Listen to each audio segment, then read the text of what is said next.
Are you struggling for consistency in your sim racing? Does your iRating look like a roller coaster? If so, we have good news for you. The way to get more consistent is to first understand what you're doing differently than the professionals. And VRS is the answer. With our competitive subscription, you will have the telemetry, setups, tutorials, and everything else you need to fully analyze your driving. Our data packs and the ability to compare your driving with the best in the world will show you exactly where to adjust your inputs, change your driving line, and shave seconds off of your lap times. And our powerful and precise Direct Force Pro wheelbase and precision pedals are being used by some of the world's best drivers. All these champions agree that VRS hardware is not just the best on the market, it's also priced well below the competition. So if you're looking to upgrade to direct drive and the best pedals in sim racing, VRS is your answer. If you want to get better, get faster,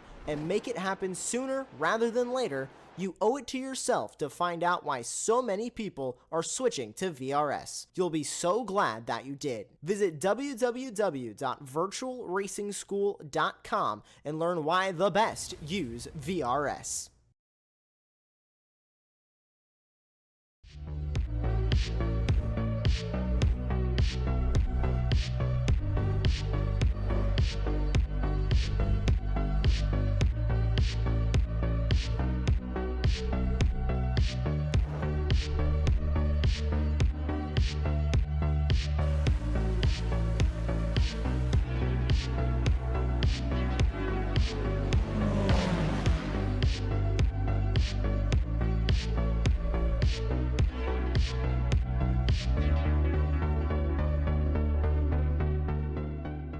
Ricmotech, high-performance sim racing equipment. There's only one place to go, Ricmotech.com.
Welcome to Road America, 4 miles of legendary Wisconsin asphalt and the site of round number 5 of the Extreme Motorsports Ricmotech World Challenge here on Apex Racing TV.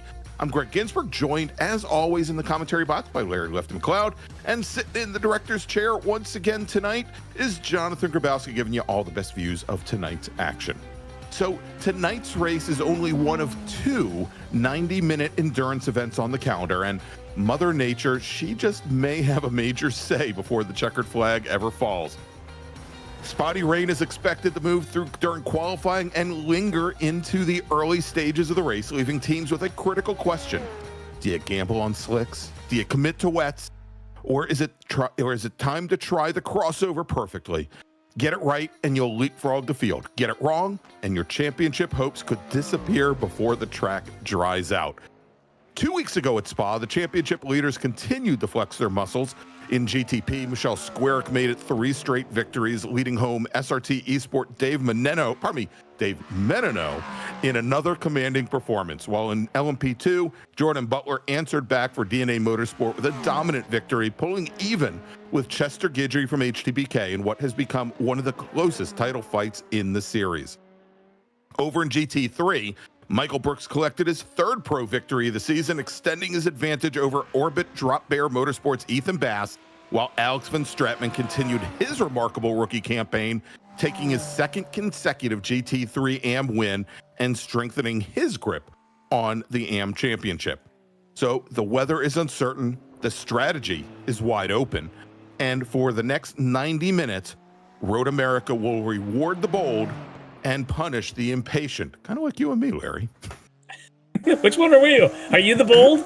You know, you're the I'm the impatient. I'm the beautiful. bold. Well, that's why we're on this radio type thing where they can't see us. But hi, Greg. Exactly. It is another Hi, Monday Larry. night, and we are drinking Spotted Cow up here, eating our bratwurst, and you'll never get Yes. me to cheer for the Packers. But nonetheless, No. we are here to watch. Yes, you talked about the weather, talked about tire changing strategy. I can tell you already there was a handful of cars out there qualifying on wets. I don't know that it's helping them when I look near the top of the standings, but certainly makes things interesting, and there is that chance of rain. It's going to rain sometime after the start of the race, so we'll see what happens when that triggers. And as is already being discussed in the chat, it'll be the decision. Do you come in? When do you come in? And all that will have to be played out here tonight in this beautiful 4 miles of the National Park of Speed. I am so excited about this. We've got a good-sized group here. Got a bunch of people in the chat ready to go. We're starting the second half of the season. Can't get any better than this. No, not at all, Larry. All right. So we've got our 15-minute qualifying session underway, and even though it's 4 miles and 14 turns, and even our fastest cars on track are only turning minute 50 lap times, Larry, we're going to give them 4 flying laps in order to set the grid for this evening's race. We're watching right now Jasper Pasternak from Velocity Motorsports. He's currently your provisional pole sitter in GT3 AM, and like all the AM drivers, he's got the green number boards and windshield banners and mirrors and you name it on the side of the car. And right now he's got 11/100ths of a second advantage over Noah Hogg. Well, that advantage is now gone, as Noah Hogg has just gone to provisional pole. Pasternak working his 4th and final flying lap. Over in GT3 Pro, let's take a look at Michael Brooks. He's your provisional pole sitter from the Wrong Stuff, running on a run of races. He is currently your championship leader in Pro as he works his way down the hurry downs into turn 8.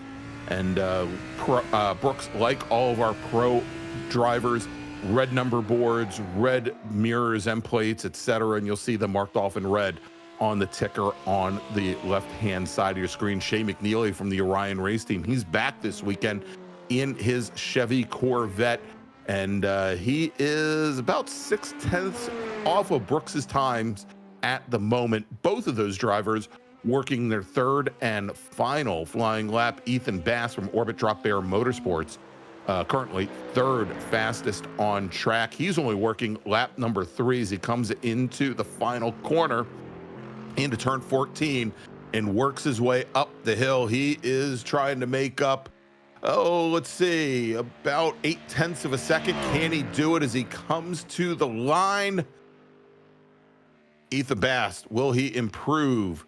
No, he will not. All right, let's take a look now as we still have a number of our LMP2 racers out on track. Chester Guidry from HTBK Racing currently tied for the championship lead with Jordan Butler from DNA Motorsports. He's your provisional pole sitter. At the moment, he's got 0.3 of a second on Butler as he works his 4th and final flying lap. And there's Jordan Butler now making the run down over towards Canada Corner as he's going to work his way up through the final 3 corners on the track. Jordan Butler looking to make up a little bit over 0.3 of a second to find his way to the pole. And then finally over in GTP, Michelle Square currently working her 3rd lap. She is currently your championship leader in GTP, 3 wins out of 4 races. And currently, Larry, quite a bit off the pace now. Looks like about almost 1.5 seconds off of your provisional pole sitter, Zach Ebert from Echelon Simsport. Yeah, that's a big gap there, and I'm starting to wonder, maybe it's a setup thing, maybe hit the conditions right here. It should have been best conditions late in qualifying. If the rain has stopped, that should allow the track to dry a little bit, but don't know yet. Michelle's out there now on this lap. I don't know if she's going any quicker. She will get one more. This is her 3rd lap. We're given 4. She's got time to pull it out, so give her a chance here. She'll go by to finish this lap. Probably still not going to be down in the 52s. Yeah, indeed, Larry. And I think all of our GTP drivers, with the exception of Bobby Childs, went out on the dry weather tires to qualify. Childs, who only completed 3 laps, is on the wets. He's on the pit lane and won't be starting his 4th lap, I don't believe. Let's do this, Larry, as we've got about 3.5 minutes remaining here in qualifying. I thought we were going to have Taj Edwards from the Orion race team in the booth, but I think we've got something just a little better from the SCCA Foundation, and he's your race director here in the Extreme Motorsports Ricmotech series. It's driver the number 38. It's Jeff Jacobs. All right, joining us here pre-race, Jeff Jacobs, who is definitely not Taj Edwards, but that's okay. We'll deal with the last-minute substitute. Jeff, how are you doing here as we get ready for this intermittent rain in Wisconsin? Yeah, hey there. Great to see you guys tonight, and great intro to the race. And I think we're already seeing in this qualifying that drivers had to make some decisions there, right at the beginning of qualifying, on what tires to go out on. Had the track dried off enough that they could get away with dries? It looks like they could. And I think what you saw Michelle do here is intentionally wait a few minutes, right? She wanted the maximum possible drying conditions, and so that's making her run it right to the last minute here to try to get to the top of the board. Yeah, well, I'm looking at splits as she does it. It's going to be close. I'm looking at Zach's splits versus Michelle's, and I think Zach, she may be down by about 0.2 or maybe even 0.3 coming into this last sector here, but she's going to certainly make a run at it. But that's a good strategy here when you've got rain that came out a bit ago. You may as well try to wait until the last possible minute. We know we've seen that before on hot days where the drivers like to wait until the end and come out when the track cools. Same kind of strategy, but for Michelle, we'll see what she does when she comes across. Her best time. She does get within 0.6, but that's about where she'll end up. But so we got another minute here. Yeah, Jeff. So what are we expecting? A long race, but I hear there's going to be rain in the middle of it. Is this the expectation that drivers may have to change tires, or do you think some might just stick it out on their drives? Yeah, from what I've seen, the drivers, not only will they have to make a decision about when to switch to the wets, but then we should have a pretty good drying period after the rain passes through, and then they're going to make a decision about when or if to go back to the dries. So that should be quite the challenge for the drivers. And we wanted something maybe a little more on the difficult level as we kick off the second half of our season here. Round number 5. We've got 3 more rounds to go, and what I think is kind of cool and exciting about it is it maybe gives some drivers a chance to, show off some of those wet driving skills and some of that judgment, and maybe shake up our points battles a little bit. It's so close amongst all of these classes that should make things pretty exciting. Yeah, it's going to be fascinating to watch tonight, but we're about to get underway. Anything else you want to mention here before we let drivers head to the grid? No, just appreciate the broadcast, appreciate Ricmotech, and of course the Go Setups folks. All right, sounds good, Jeff. Thanks, and let's get this thing rolling, Greg. All right, Larry, thanks so much, Jeff. Appreciate the help there, and let's take a look at the starting grid. Tell you what, Larry, why don't you start off with the GTP racers this week, and I will take over for the GT3 cars. Sounds good. All right, we were just talking about it on the pole tonight from Echelon Simsport. He did a pretty early qualifying. It's a good sign for him. That's Zach Hebert on the pole, but making a charge late in qualifying to get up on the outside of the front row from your current championship leader, Michelle Squirk from SRT Esport. On the second row, it is David. I'm going to keep messing this up, Greg. Meneno? It's not Meneno. Meneno. That's it. It's Meneno from SRT Esport. I'm going to get it right. And he's going to be lined up against you got 90 minutes, Larry. It'll come to Rose entry from DNA Motorsport. On the third row, get this name right, Bobby Childs from D2D Sim Racing, and he'll be lined up with Sean Fitzgerald from Lead Paw Racing. And that brings us to our LMP2s. On the pole tonight, it's Chester Gidry from HTPK Racing, alongside DNA Motorsports' Jordan Butler.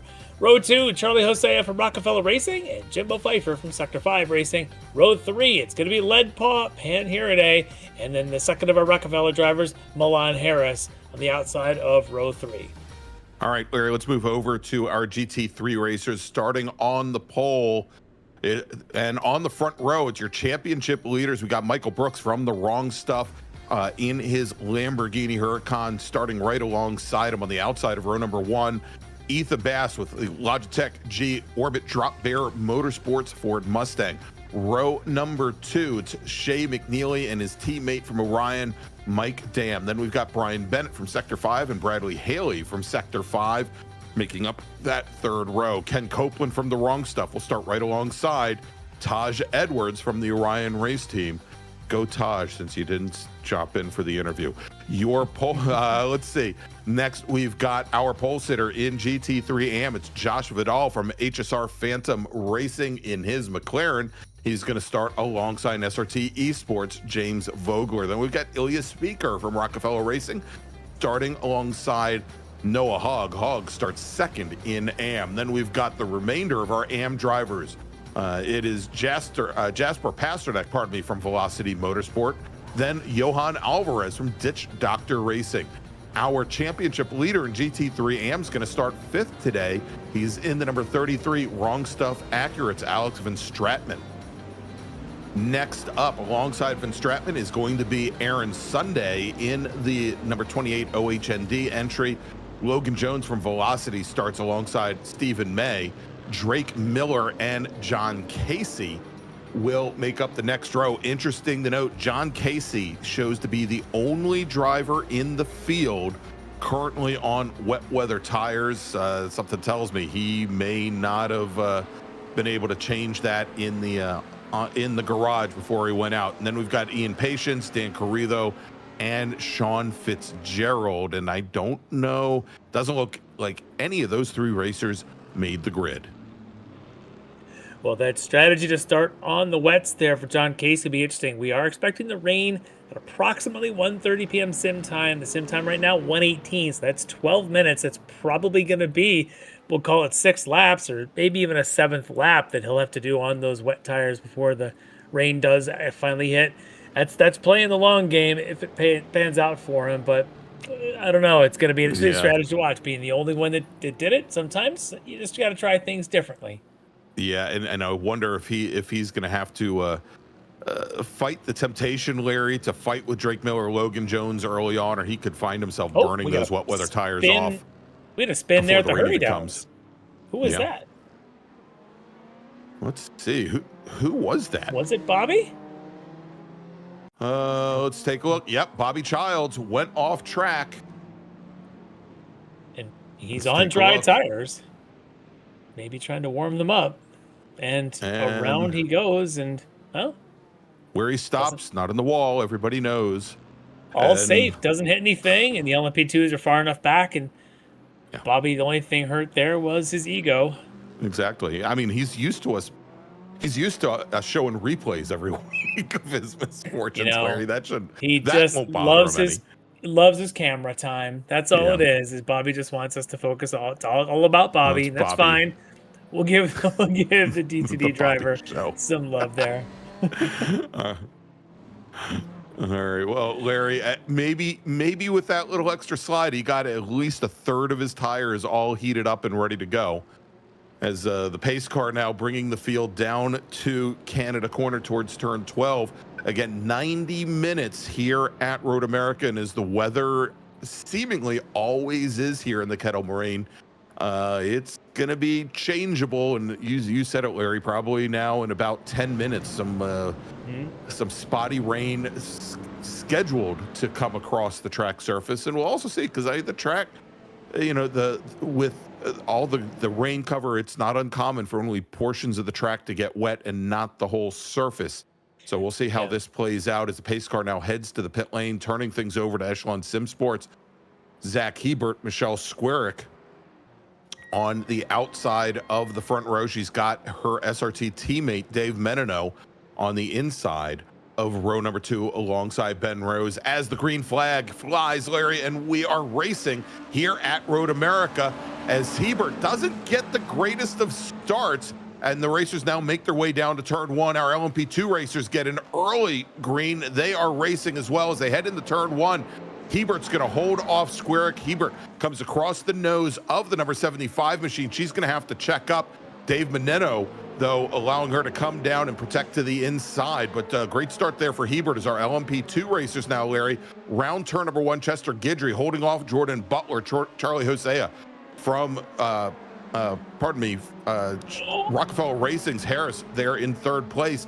And Butler now taking over the spot from Chester Guidry. Guidry having lots of challenges coming out of turn 3, and he now slides back to 3rd as our GT3 racers take the green, and they're heading into 1. Bass and Brooks door to door heading down into turn 3.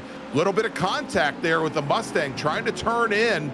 He has to hold off as the good positioning there from Michael Brooks as he retakes the lead, Larry. Here comes a 3 wide somewhere on this as Mike Dam wants to sandwich himself right in between Ethan Bass and Michael Brooks.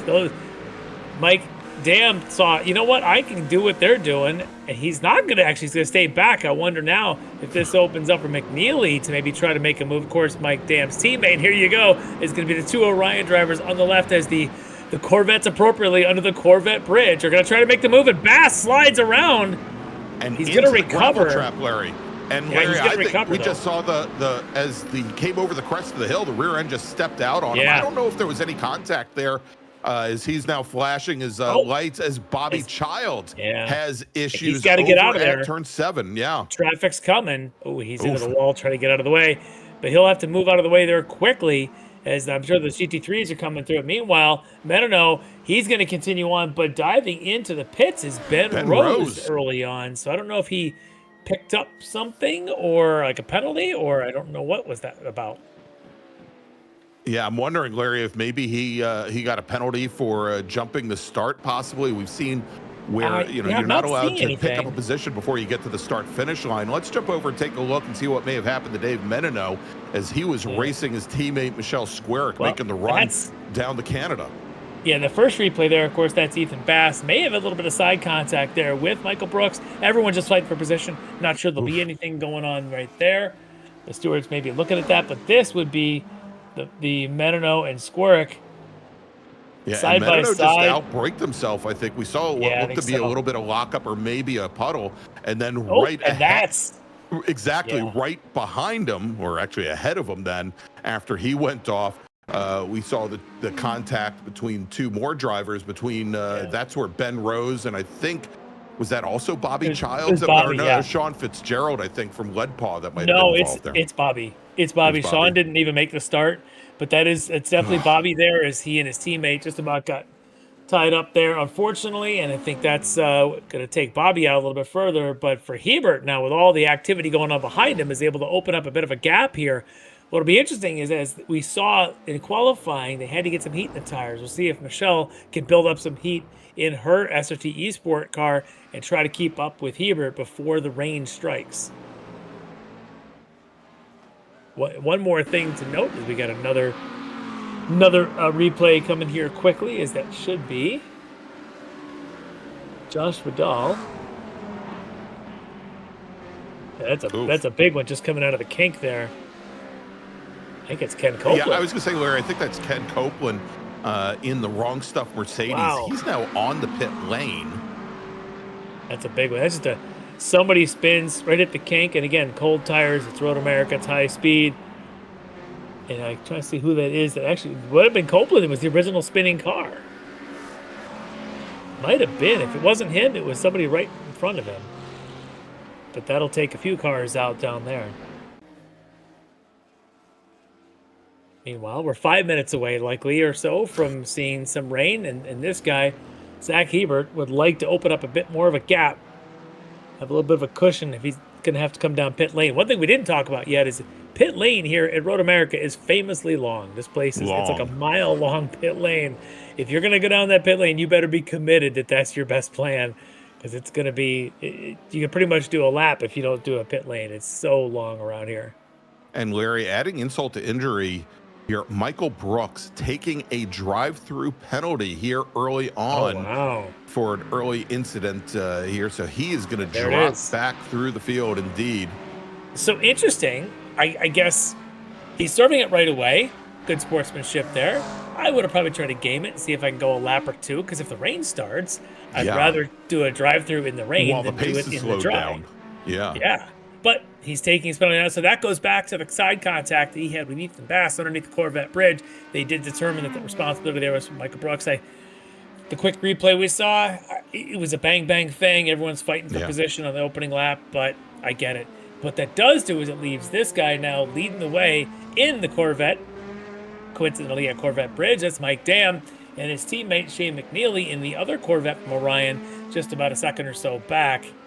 Then you've got Bennett, Speaker, Vogler, and the rest of the train kind of forming, and back there somewhere is Ethan Bass. Once he rejoined, he found himself about 20 seconds back from the lead. He's back there somewhere. Yeah. Actually, he's Let's see if we can find the orbit drop there. Yeah. It didn't look like much, but opening lap, the pack is all tightened up, and once you get going again, you have to maintain pace. In this place around here, there's only so many places you can get a good pass on. The rest of it is kind of a train, and everyone's got the right to their track, and he's going to try to make a move now on Logan Jones as they head through the carousel. But long road ahead there for Ethan Bass. All right, Charlie Hosea and Chester Guidry now as they head down into turn 3. Hosea took a quick look to the inside of Guidry as they went through turn 1. Not able to keep the inside, though, going into turn 3. And so Guidry's going to drag Hosea and his teammate from Rockefeller, Milan Harris, down towards the Marine sweep into turn 5. Let's see here as they come under braking one of the heaviest braking corners here on the track as Guidry runs over that gator teeth and comes up the hill underneath the Corvette bridge. And you can see there where Guidry's getting very defensive, Larry, coming under the bridge. And actually maybe threw Hosea's timing off a little bit to the point where Milan Harris took a quick look to the inside. Yeah, well, just watch those two Rockefeller teammates having a little bit of a scrap here behind the class, or second place in class, the pole sitter here in Guidry. I don't know, they might be better off just kind of following Guidry around and see if they can work their way back up to current race leader in this class, Jordan Butler. And Larry, you notice the splash of green on the previously monotone Rockefeller racing machines? Is there a little bit of splash of green? Yeah, right down the center.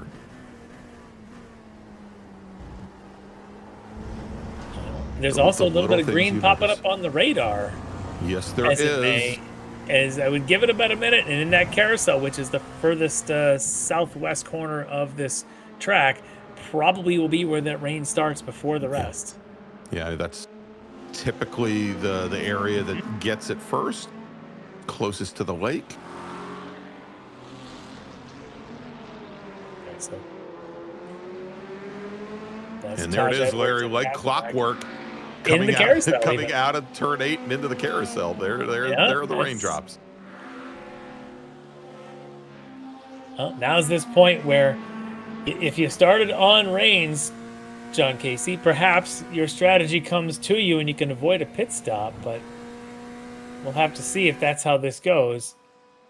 Well, Larry, they've got nothing to lose since they're all the way at the back of the field. Both Bobby Childs and Ben Rose had switched over to wet weather tires, and yes. Well, I tell you what, that may come back to help pay off for them, because they're both right now about starting their third lap. The leader, of course, is Zach Hebert, and he's out there running, I think, at the end of his fourth lap. So they might be able to get at least back onto the lead lap by grabbing those tires when they did.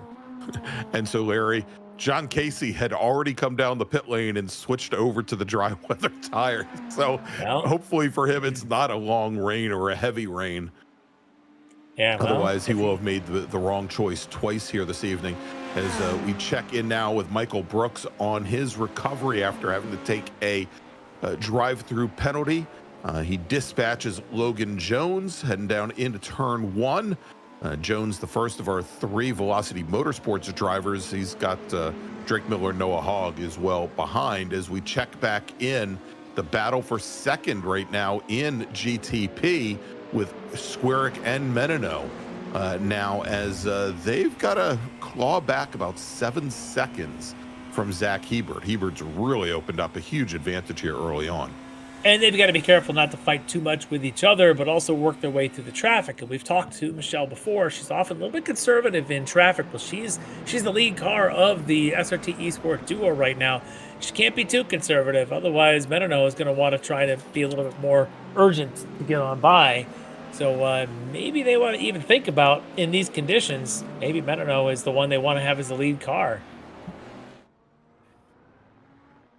All right, Larry, John Casey having some challenges coming up through Thunder Valley. Looks like he might have outbraked himself going in the Canada corner as he comes under braking going into the corner of the 911. Yeah, rear end just steps out on him, and you can see a lot of skid marks there still. I don't think the reins really hit down at that part of the track. Just didn't get his braking done. If only he had rain tires, perhaps he would have had better traction in that corner on that lap.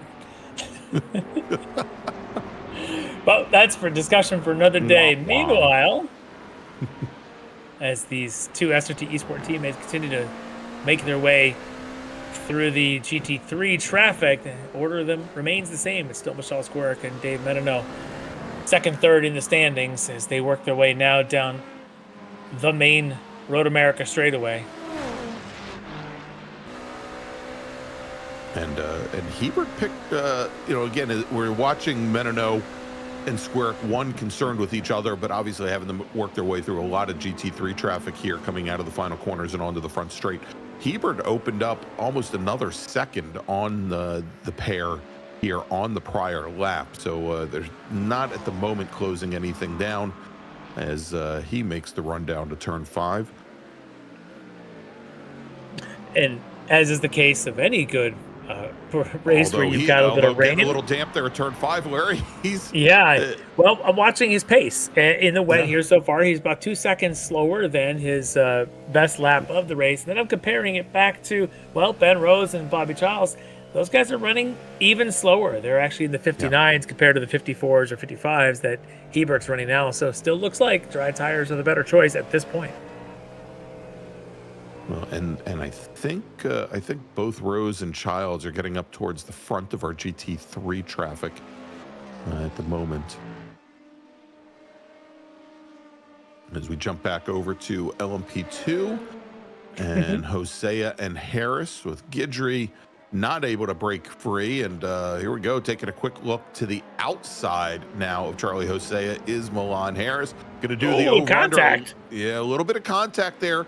On exit out of turn 5 as the rear of Milan Harris clips the front of Hosea as both drivers got a little loose there on exit. And looks like a lot of the prototype racers, Larry, having issues with the damp pavement and that transition over to the gator teeth on the exit of 5. Perfect timing there, as this time it's Guidry that goes wide at 8, allowing the two Rockefeller Racing teammates to come up behind like they're flying in formation right now with the three of them around the carousel. Unbelievable as the two Rockefeller teammates decide to keep it left to right now through the kink, but unbelievable racing there between them. Meanwhile, neither was able to get by Guidry there for the second spot.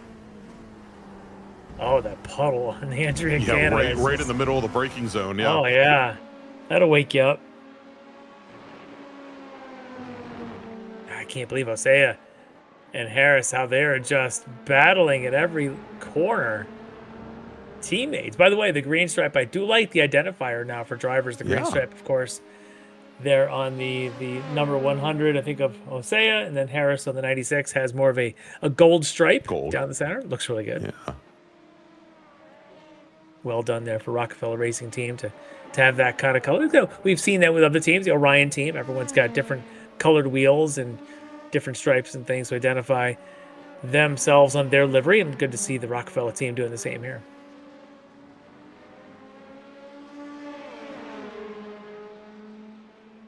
All right, so almost 15 minutes in, Larry, and suffice to say, that was a very brief rain shower. I don't know if we have any more rain, but at this point, almost everybody here survived on the dry weather tires. Still having some challenges at a couple places around the track, but pace not that far off. For the GT3 racers like Dam and McNeely here, they're running. Actually, McNeely just set his fastest lap of the race. Yes, he did. And it's going to continue because he's catching Mike Dam quickly. Remember, he was 2 seconds or so back when the whole shakeup happened, of course, between Brooks and Bass on the opening lap. That has evaporated McNeely now right up behind Mike Dam, the teammate. Now he has a chance, if McNeely wants, to try and do a fuel save strategy behind one of the best fuel savers we see in this series, his teammate there at Orion and Mike Dam. So we'll see what kind of strategy McNeely takes, or does he get aggressive and try to push the Orion teammate around a little bit, perhaps even to try and make a pass move on a straightaway like this. Got a great exit of 3.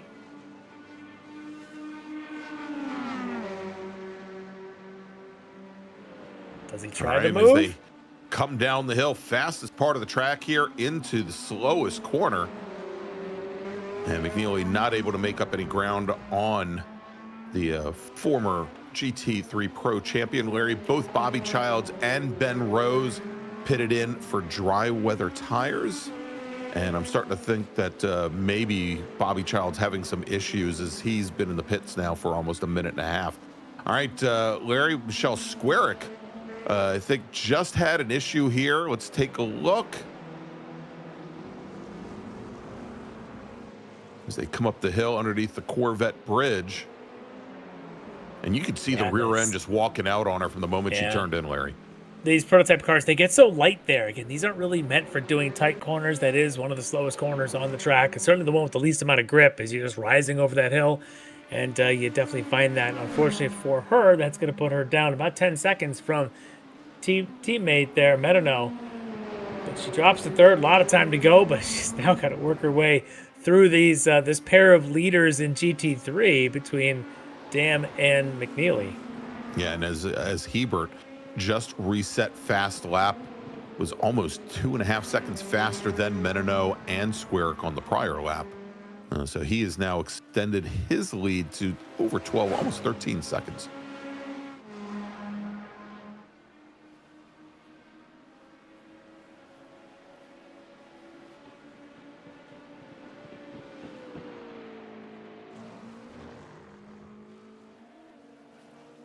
Well, at least she's got some clear air ahead of her now. Mm-hmm. Larry, it's raining again. Oh my gosh! It is just down there between maybe the kink to contact. Canada. Yeah, definitely a little bit of contact there as they're coming up through Bill Mitchell and a sliding John Casey again there at the end 14. That was pretty.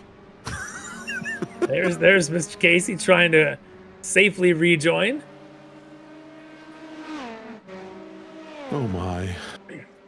It is getting spicy. These teammates continuing to battle here between Hosea and Harris. Now with Harris ahead of Hosea. 2.5 back from Guidry as they've lost a little bit of touch to him. Well, one came across and clipped the nose. I guess Harris who clipped the nose of Hosea now twice. Mm-hmm. Did it for the second time going in the 14. Oh my gosh.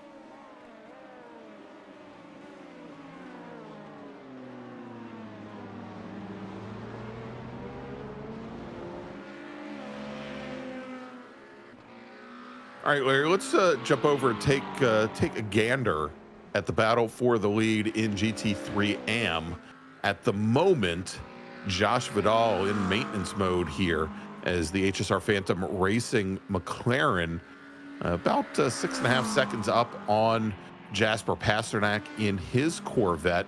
And then Johan Alvarez in the Soul Ditch Doctor Racing Porsche, now sitting third in class. And where is he? About 8.5 seconds back. So nice early run here for Vidal. All the while, Van Stratman from the Wrong Stuff in his Acura currently sitting 6th in AM. Yeah, I wonder if a lot of it happened tonight is different setups, expecting different weather. If you think you're going to get a lot more rain, you start cranking in the downforce. You think it's going to be dry, you're going to trim things out a little bit. So you may have gotten caught out one way or the other with the wrong setup or the right setup, and we're going to see how that pays off. So we're watching a replay here of Hebert. Yeah, leader in the race, actually having some issues down there at Canada. Manages to continue. Didn't lose too much time. Still, though, holding about 8 seconds up for Menino. But there's that risk. There's the risk of what the weather can do and the conditions and the track conditions are here. And Larry, yeah, look at this. moving from second to a fourth. Chester Guidry from HTPK, as the two Rockefeller Racing drivers managed to get around the green machine. Let's see what happened here as they came down in the Canada corner. Which is the same place we just saw Hebert go off. So I wonder if there was that extra little couple of drops that passed through down there at the last minute, catching them out. Luckily for Guidry, and luckily for the Rockefeller Racing teammates there. Milan Harris just about ran into the back of Guidry, manages to avoid him, but near disaster again.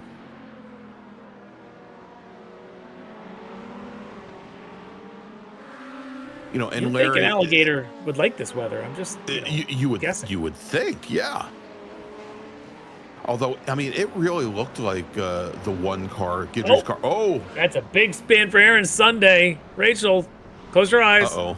Aaron's going to continue. He's fine. He's just going to get it turned around. That looks like it's down in turn 8. We'll just see where that was. And Larry, he was right around Michael Brooks on his recovery drive in the 83. And Brooks is missing. Brooks is missing some downforce.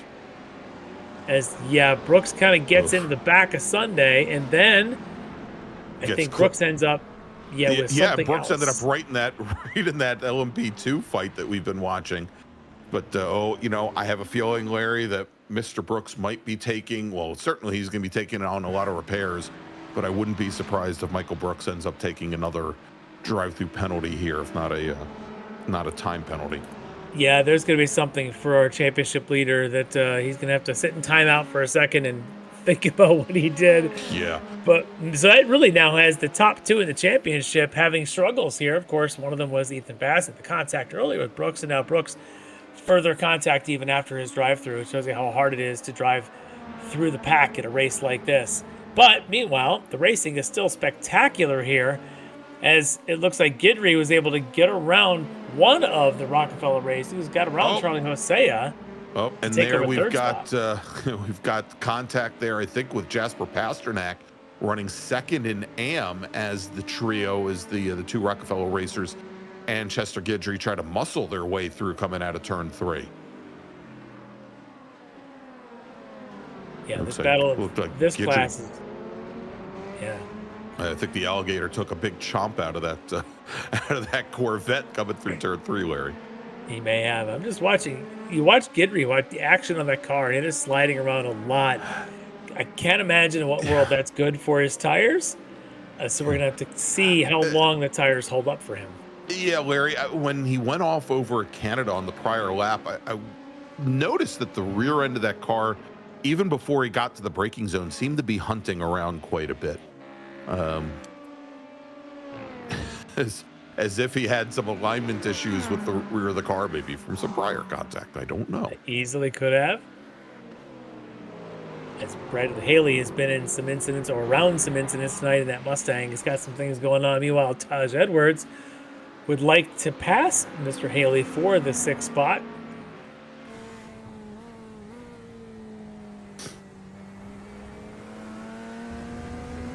Corvette and Ford Mustang battle going on here. Anna's asking if Michael is jinxed. I'm thinking maybe she just needs to talk to the HTPK guys about their voodoo dolls that they probably have carrying around in their cars. All I gotta say, Anna, is it happens in motorsports. Contact, unfortunately, is a part of it, and some nights they're just not your night. He's got 3 wins out of the first 4 races. I think Michael will probably be okay. And Jordan Butler at Canada goes wide. Yeah, that's your LMP2 leader,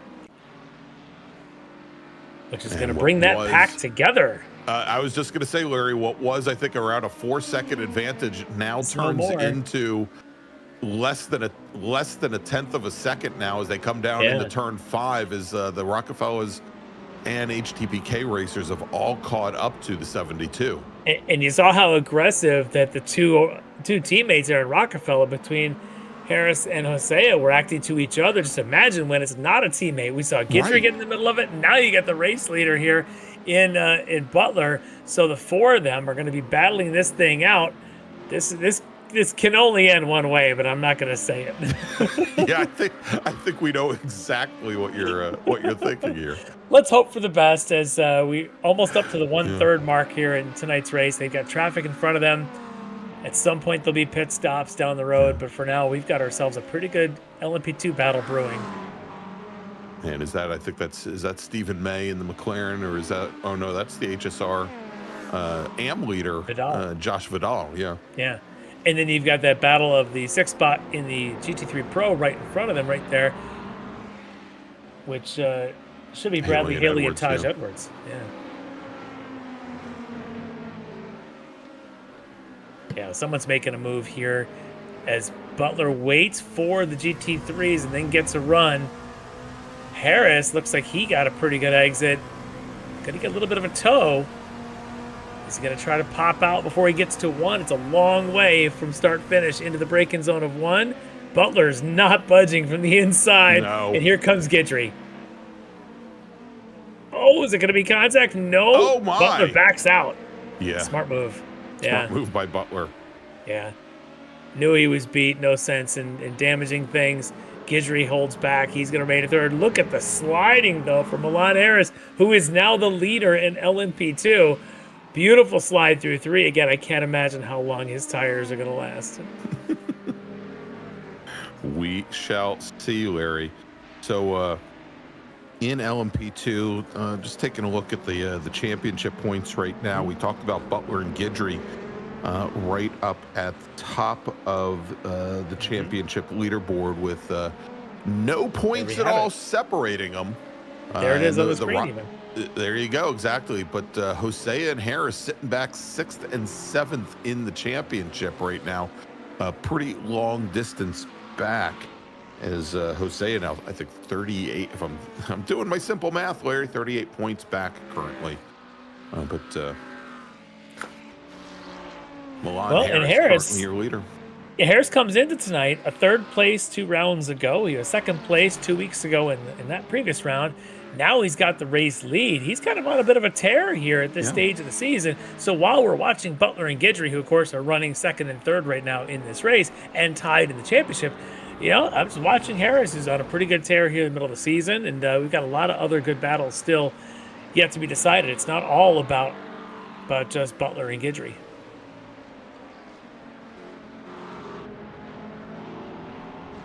That's 2 off there for Harris, who's trying to push his margins a little bit too much coming out of 14. All right, battle for the lead in GT3 Pro. The 2 Orion Corvettes. Mike Dam continues to lead. McNeely taking a quick look to the inside, though. And when it comes time to head to the pit lane, wonder how much time and how much fuel, or maybe not time, but how much fuel McNeely is saving being tucked up underneath the wing of the 93.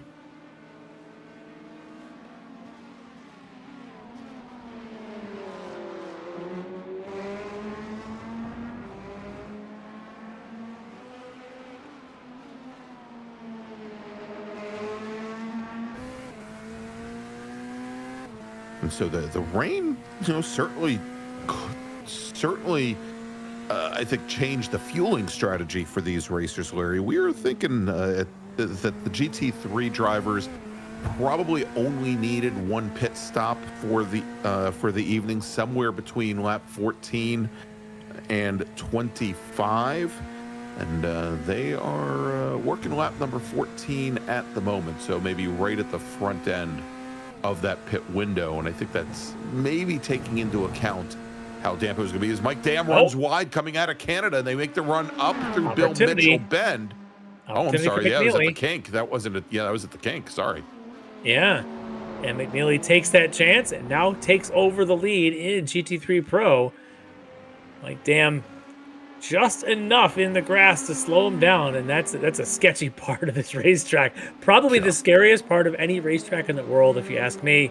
And Mike Dam, just cool as can be, just said, all right, fine, Shay, you can have this spot. We'll battle again down the road. Meanwhile, in the chat, Rachel's writing poetry, and I'm impressed. Yeah. little haiku she's tonight's writing race. haikus.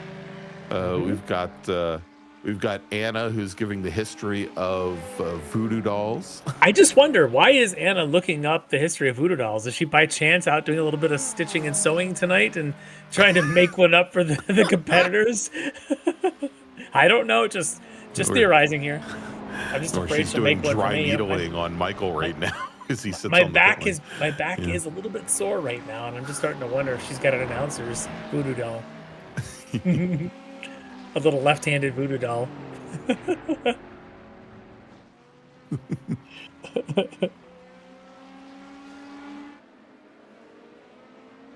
Well, Larry McDam gets back around his teammate. Yeah.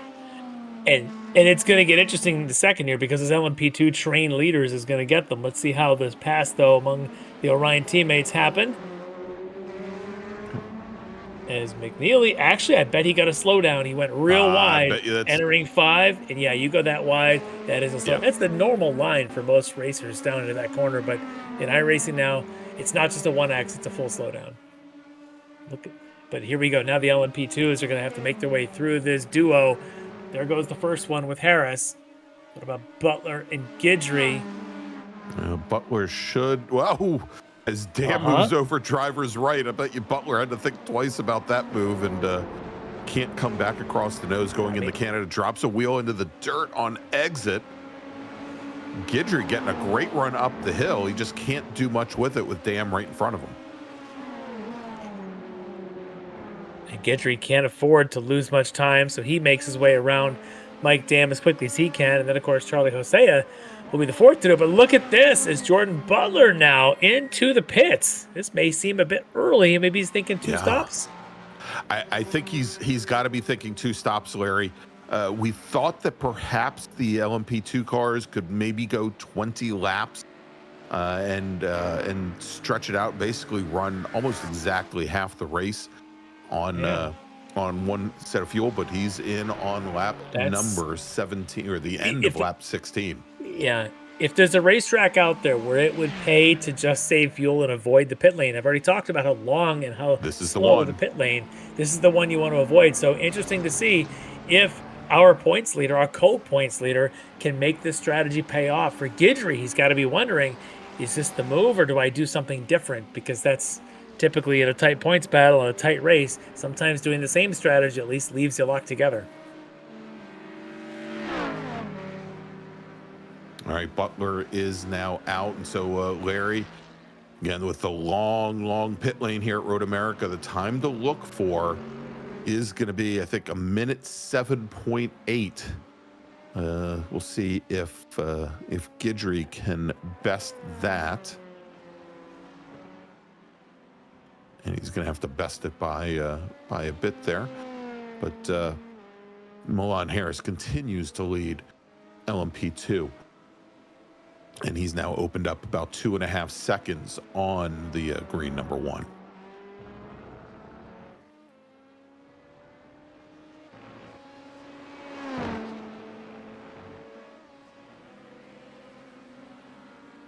All right, let's look a little bit further back in the field now. This is the battle for second in GT3 AM. Jasper Pasternak in the Velocity Motorsports Corvette. Johan Alvarez, that yellow and red Ditch Doctor Porsche. I have to see what that is on the door. It's like a penguin on the door, Larry.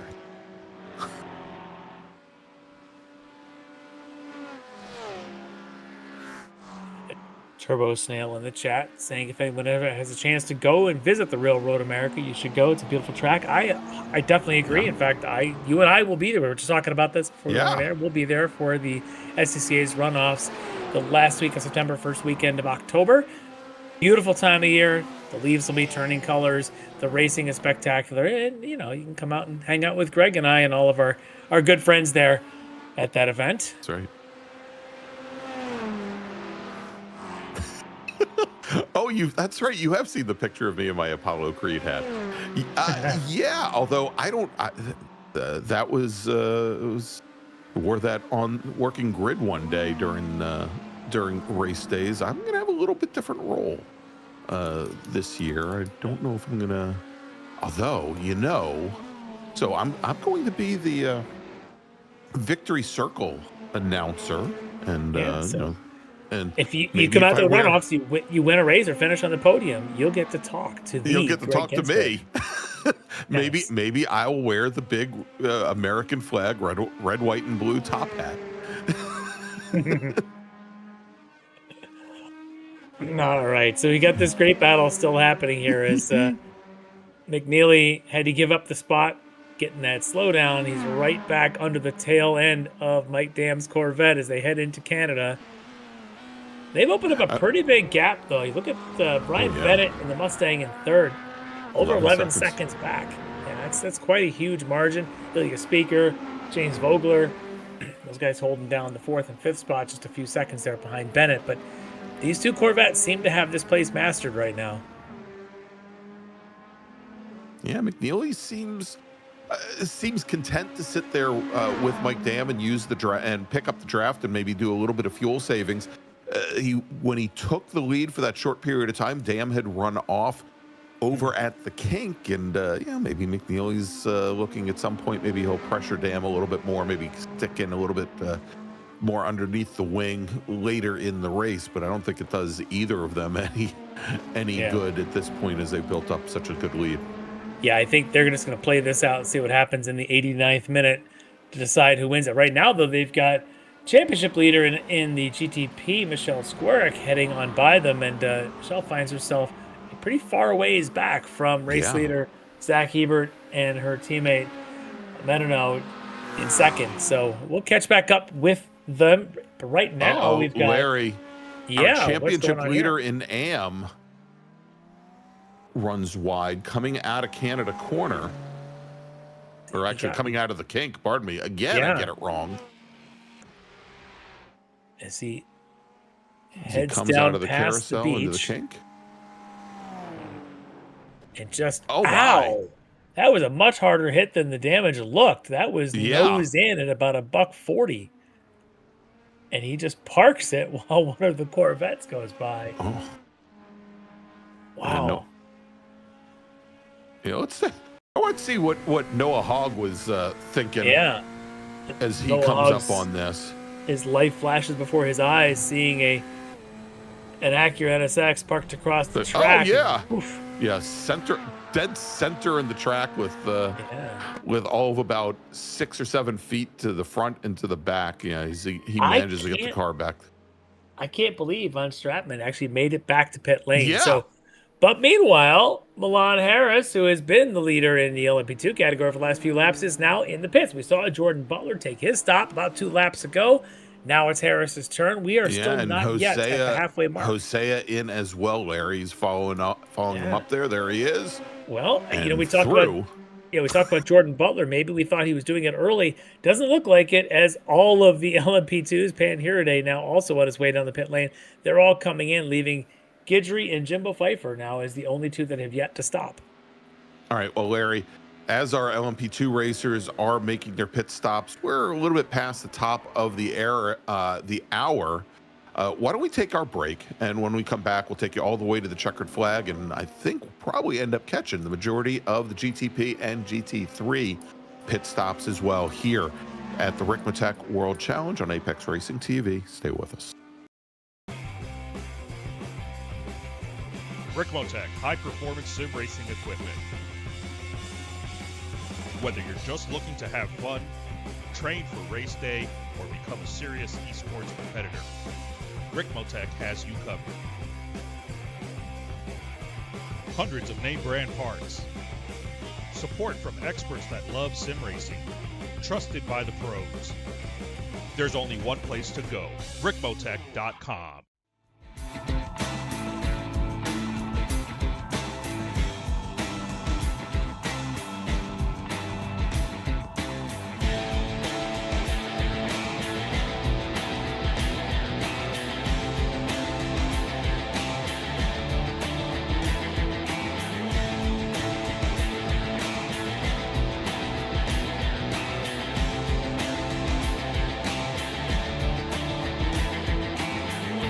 SCCA Foundation is a 501c3 organization serving as the charitable arm of the Sports Car Club of America. One of the programs partially funded by the foundation is the SCCA Academy, an online learning management system used to keep real-life racing track officials up to date on the highest standards of race safety and officiating. Through this program, the SCCA Foundation is supporting the future of the best trained corner workers and event officials in motorsport. You can support these efforts at www.sccafoundation.org.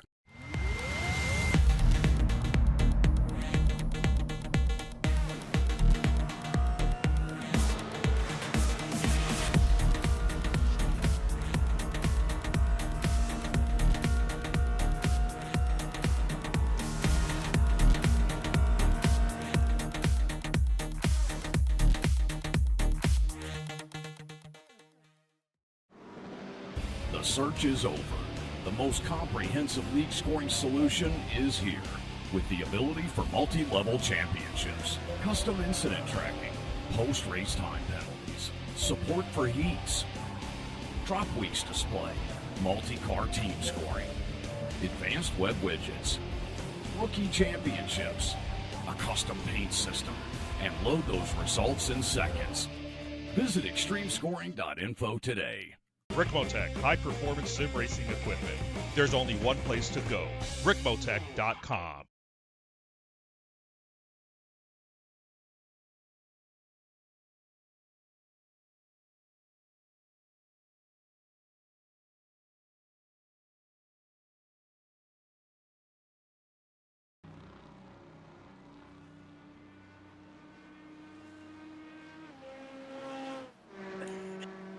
Welcome back to the National Park of Speed Road America. It's round number 5 of the Extreme Motorsports Ricmotech World Challenge here on Apex Racing TV. I'm Greg, he's Larry, and that is your GTP former leader, Zach Hebert from Echelon Simsport in the pits to take service. That's going to move Dave Menino up to the lead now with Michelle Squarick running almost 15 seconds in arrears. But Hebert, the first of our lead trio here to pit. That puts him much closer to the halfway mark. There's another lap or so and we'll be there.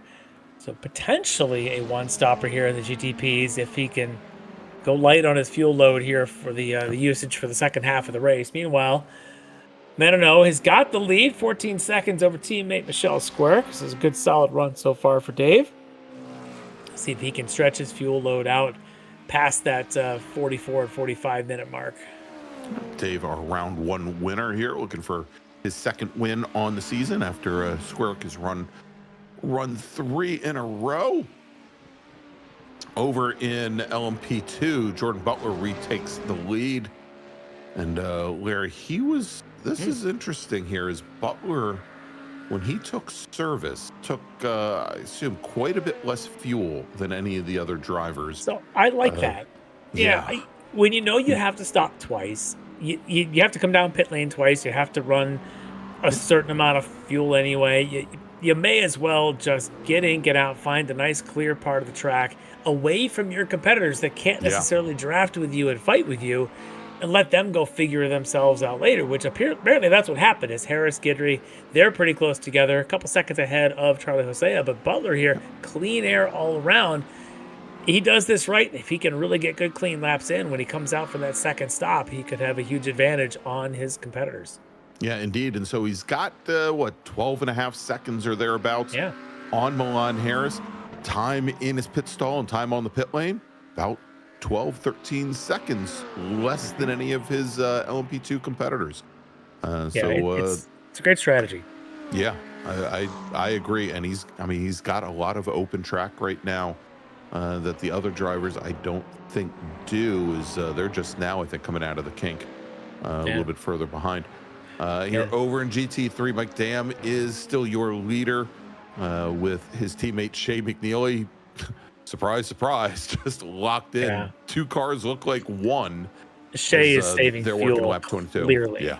You don't stay that close to somebody for this long if you're not saving fuel. I mean, they're running decent lap times. They're out there running in the 205s, consistent with, their fastest laps of the race are both a low 5. They're at a 5.2 here. They're not slow, But I suspect McNeely, with that pace, is lift coasting at the end of the straightaway to save a little fuel. Try to do a little bit of a quicker pit stop once they come in for their fuel stops, which really at this point could be any time. We are now past the halfway mark.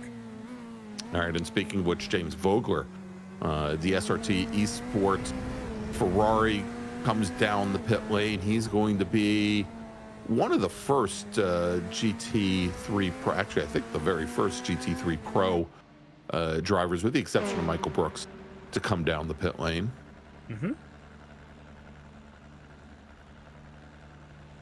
And now Meneno and Squarick, Larry, they are coming in for service. It is SRT Esport time in the pits now. That's it. With Vogler, Meneno, and Squarick all in there together. It's like somebody sent out the bat signal, and all the SRT Esports I'm gonna pin that on Stephen Hudak. He must have made the call. Said, "All right, everybody, time to come in.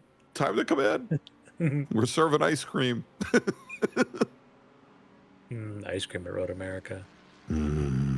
Best food, best track food in the world, and the best bathrooms. Yes. There's. I'm just saying. It is important, especially when you're the best track food. You need the best bathrooms. when your director needs to, take a break at the commercial break, he's got to go find a good bathroom. That's right.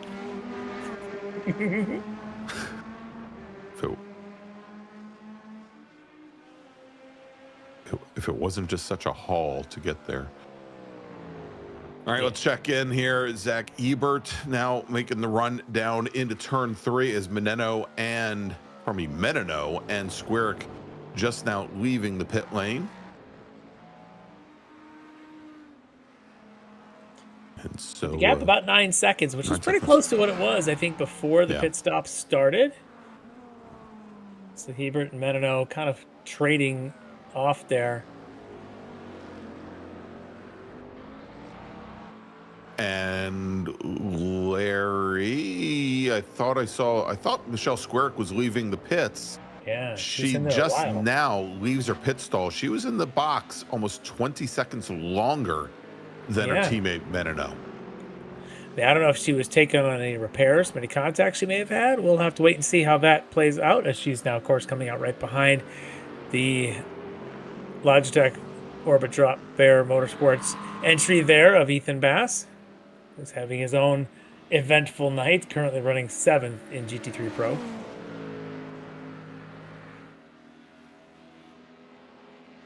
And Larry, this might be a good time to take a look at that battle for the championship lead in GT3 Pro. Of course, we talked about Michael Brooks, and he's had his challenges here this evening. Michael Brooks with now how many wins? 3 wins in 4 rounds, but he is currently sitting 9th in GT3 Pro. Came into the evening with a 12-point advantage over Ethan Bass, and Bass is currently 7th in Pro. Huge opportunities. So those points you see on the screen, that does include 1 drop that has been accounted for.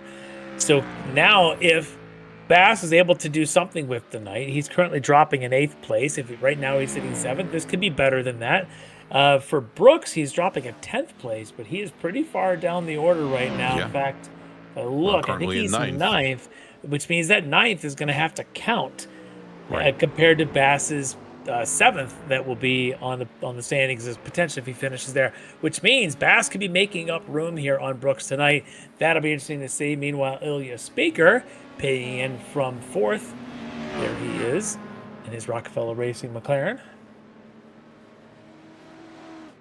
Yeah, and I think the big winner tonight, Larry, assuming he can take the win, Mike Dam, currently sitting 4th in the championship, will, of course, leapfrog Taj Edwards, as Edwards is currently 5th in the championship, and when you look at it here, he's 16 points back from Bass, and he'll make up a good chunk of that. A huge night here for Mike Dam if he can get to the end. Obviously, a lot of racing still to go, 40 minutes plus, and he's got his own teammate, McNeely, who hasn't been around much. He could be stealing points from Mike Dam tonight, so Dam's it pressure's on him to maximize this and get this win. tell you though, that Orion Corvette just looks so fast tonight. Where there's other nights, it just doesn't seem to have the pace. You go back to the race at Spa and some of the others, it just didn't seem to be on pace. But tonight, it is locked in.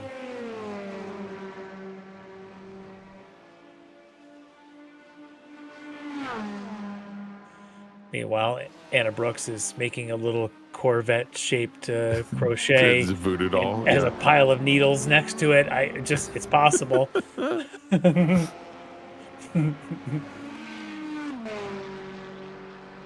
All right, let's jump over to Logan Jones and Aaron Sunday. Oh, and that's probably going to be it could be. Yeah, that was wide. Let's see if Aaron looks like he's got a deliberate lift coming up. It's really close out there to whether you get the slowdown or not. Let's see if he's deliberately slowing here in front of Logan Jones. I don't see anything yet from Aaron. No, maybe not. And I didn't see the yellow flag come out for him. Yeah. But that was where we believe it happened for Shea McNeely. It's that move. And I don't know if it's you go over too wide too early, or if you're too wide too late, or if you're that much closer to the wall. I don't know exactly where the trigger point is. I've gotten it before. I know it's in that area somewhere, and you go, oops. You have to slow down. Sorry. I'm like, damn, sorry.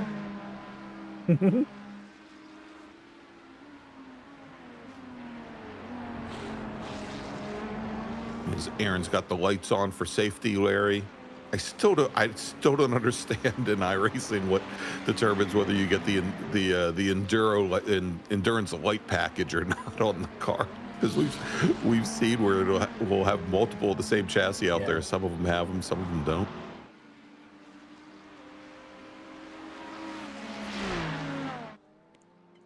Meanwhile, more excitement for Bobby Childs. This time, maybe he wanted to stop and play some. They wanted to play some beach volleyball coming out of a carousel. There is a beach volleyball pit there just off the driver's left, and Bobby looks like that's about where he's heading. No, he's going to go to the inside first. Yeah, and kept the car very tight on exit. Didn't track out.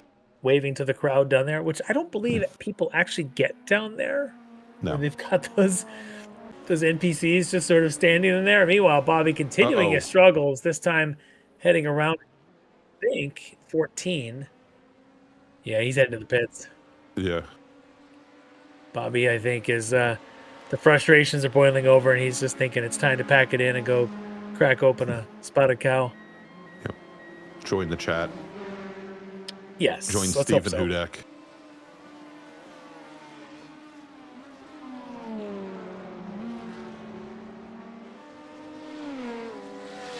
So one thing to note here is we're watching Chester Guidry getting around the GT3 Pro leader, Mike Dam. Guidry running still third in LP2. Remember, we talked about it was about 12 and a half, 13 seconds between Butler and this Harris-Guidry battle after they made their stops. That's now opened up to 15, almost 17 seconds between them and now Jordan Butler. So, again, Butler may be on lighter fuel right now. That definitely helps. We'll see how that plays off in the end. And maybe that was also part of Butler's strategy.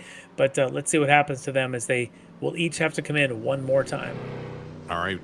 Ethan Bass in the Orbit Drop Bear Motorsports Mustang onto the pit lane for service.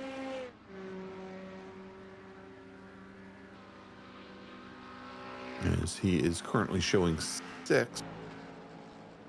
All right, Jasper Pasternak now pits in from 3rd in AM in the 27 Velocity Motorsports Corvette. Josh Vidal, Stephen May ahead, still yet to pit in the 2 McLarens.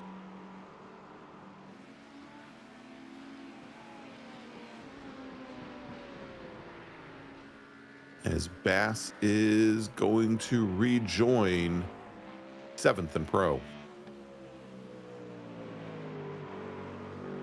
Of course, none of the drivers in the top 5 in Pro are yet to pit.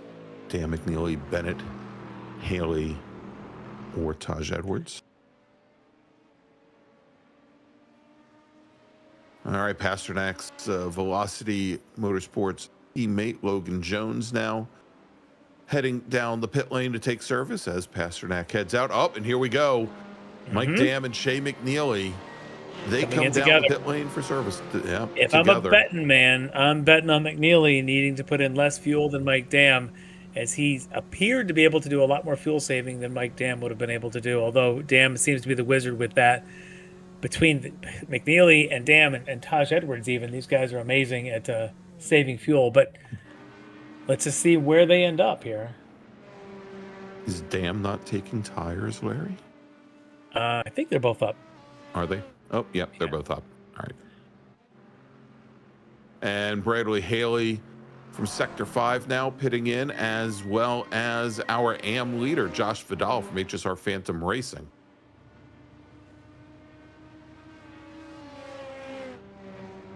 Who's it going to be? Mike Dam. McNeely. It is Mike Dam. Wow. McNeely about 2 seconds longer there.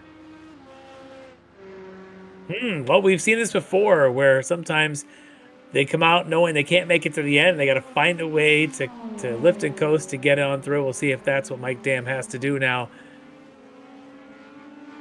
McNeely, not the shorter pit stop.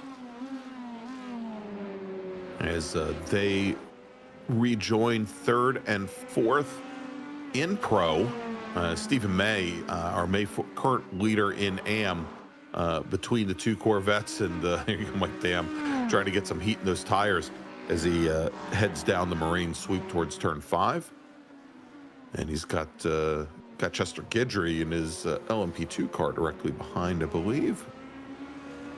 I think that's Menino, actually. That's Menino, pardon me. Yeah. And that's going to slow Mike Dam down just a little bit as they go around turn 6, and that's what he's not looking to do. He wants to open up that gap on his teammate, Shea McNeely. Again, Mike Dam desperately needs the win here. Now, we know the two cars currently on the leaderboard there, Bennett and Edwards, have yet to stop, so it should leave Dam and McNeely, but 3-second buffer, and if we think Mike Dam needs to save fuel, he's got to use up that entire buffer here, trying to make it to the end. Meanwhile, Brian Bennett is in the pits.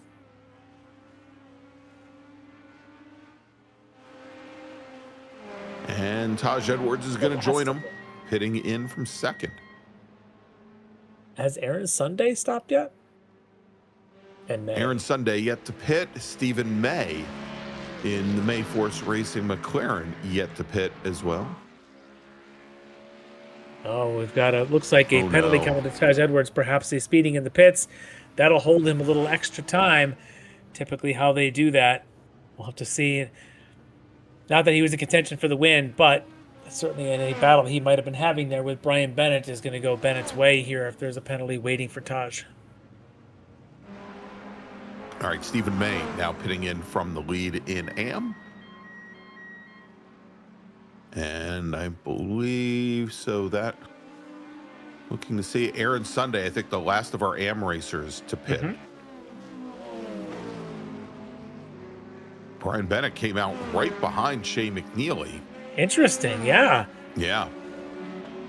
And Larry, there you go. Jordan Butler now pitting in from the lead in LMP2, coming down for his second stop. Now, we expect all of the LMP2s to do it. Butler, not surprising, he's the first one, as he was also the first one for his first stop, and we believe he short-fueled the car in that first stop. So now we'll get to see where he comes out, and then, of course, we'll have the rest of the LMP2s. We'll still need to get their second stop in. Meanwhile, there is the OHND, our house, no drama, entry of Aaron Sunday in for his only stop tonight. Let's see where he can come back out and try to lock in maybe a third place there in GT3 AM. All right, as he now heads down the pit lane, Stephen May goes by. Where is Jasper Pasternak? Pasternak quite a bit further back. So, yeah, I think Sunday, as he comes down the pit lane, they'll be close together right about now. Now, yep, yeah, there they are. Pasternak gets past Aaron Sunday going into turn 1, and Johan Alvarez is right there as well. Now, if Sunday put on fresh tires, it is going to be a cold first lap. He's going to have to really hold off Alvarez. He did a decent job there, but I think Alvarez is going to still get the advantages. He's been out there in his tires for a few laps. Sunday's going to have to work now to catch Pasternak and Alvarez if he wants this podium. And I think he's doing the right thing here, trying to hold to the inside. Not surprising. With the cold That's the best place to defend. Yep, but with cold tire is not able to get as deep into the braking zone in 5. Exactly. So that's with cold tires there. He's going to suffer. It's going to be about a lap or so before Aaron Sunday can get real pace up there and try to keep up with Alvarez and eventually to Pasternak. But if he can keep it within 2 to 3 seconds, I think that's doable because we still have 30 more minutes of this race. This isn't exactly a short one tonight, folks. A lot of time for someone like Aaron Sunday to be able to make up that ground. Meanwhile, there's a good look at your leaders in the 2 respective prototypes. I think it's Zach Hebert and a potential leader, I should say. Jordan Butler, no longer the leader, but he was the leader in LMP2. And while we wait for the Harris, Guidry, and Hosea likely still to stop one more time in their prototypes.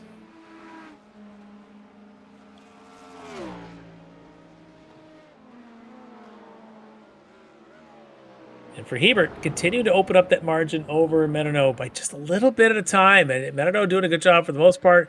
They were about 8 seconds back a bunch of laps ago. Now it's only about 10 seconds, but Hebert just slowly inching away. But for Squirk, who came into tonight in the championship lead, she's just sort of been a little bit of struggle tonight now. About half a lap back from the race lead. All right, Larry, why don't we do this? Why don't we take a quick look, if we can, as Ben Rose now bringing the number 5 DNA Motorsports BMW onto the pit lane. Why don't we take a look at the point standings in GT3 AM, if you will indulge me, where, of course, Alexander Van Stratman took the win 2 weeks ago at Spa. Aaron Sunday finished 2nd. Josh Vidal finished 3rd. Van Stratman currently leads the championship by 17 points over Josh Vidal, with Michael Klimovich, who is not here this evening, running 3rd in the championship. Noah Hogg from Velocity Motorsports currently 8th tonight at Road America, 4th in the championship, with Ian Patience, who also is not here this evening. Yeah, Ian Patience was signed in and then did not start the race. So a couple of very important when it comes to the standings, missing names there with Klimovich and Patience. And for Von Stratman, for the struggle that he had tonight, that's another huge opportunity for Vidal, a lot like the opportunity in the other GT3 class, Mike Dam, if he could pull out the win there. Yeah, and so Van Stratman, when he retired from 9th position, and this will likely be his. I think this should be his drop, Larry. At least coming into based on the prior 4 rounds. Yeah. And for Bass, he's still trying to. He knows it's a long season. He's been in these points before. He's won championships before. He knows what it takes, and what it does take is don't let a first lap incident throw you out when you got a 90-minute of race in front of you. Keep chugging, keep going, and here he is. He's in 6th. He's a couple seconds back from 5th, and from there only a few more seconds back from 4th. So if he can really put his head down, you might see him be able to crack a top 4 out of this thing, and that would be a huge save for his season. Huge. Yeah, absolutely. I mean, and with 30 minutes to go, certainly doable for him to pick up 2 spots as we check back in with Mike Dam. And Larry, I swear every time I see Dam haul through the kink, I keep crossing my fingers that he's not going to drop a couple wheels over there like he did early on. But he certainly doesn't leave a lot of margin. Now, he's very precise with that car, and you have to be, but that one mistake he did make, it did cost him, at least for the moment, the lead. Right now, he's 2.5 to 3 seconds ahead of teammate McNeely, and I just wonder if Mike Dam short-filled the car. At some point, he's got to save some fuel. Maybe he didn't. Maybe actually McNeely overfilled the car. That is a strong possibility as well, so we'll see how that battle plays out. Meanwhile, this guy, Josh Vidal, is doing what he needs to do. Came into tonight behind Von Stratman for the championship lead in AM. And here he is, a 17-second advantage over Stephen May and Pasternak and the others there in the AM category. So a great night going here for Josh. Well, Larry, let's to put things in perspective here, is Milan Harris now pits in from the lead. That's going to move Chester Guidry up to the top spot in LMP2. But as we look at these pit stop times for the GT3 Pro drivers, Larry, put in perspective, Dam and McNeely came in on lap number 26. McNeely's time in his pit box, 31.6 seconds.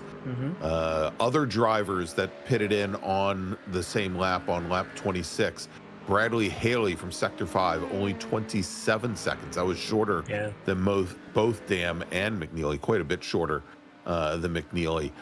Josh Vidal from HSR Phantom Racing, our AM leader at the time, 27, about 28 seconds flat. Yeah. So still 3.5 seconds faster than McNeely. Yeah, so maybe it is an error by McNeely in his refueling, more so than Dam underfilling the car. And that's what I'm thinking. McNeely continuing to not lap any faster, not gaining any ground on Mike Dam. So may have dug himself a bit of a hole with that move. Meanwhile, you've got Milan Harris here, who's taken his second stop. Now we wait for Guidry and Hosea to do it. Now Harris came out in front of Butler by about 4.5 seconds, and Butler still has to work his way around Jimbo Pfeiffer, and he's doing that now in turn 5. But that's huge for Harris to be able to get that second stop in and come out 4.5 seconds in front. So far, one bullet dodged for Harris. Now he's got to worry about his teammate Hosea as well as championship leader Chester Guidry.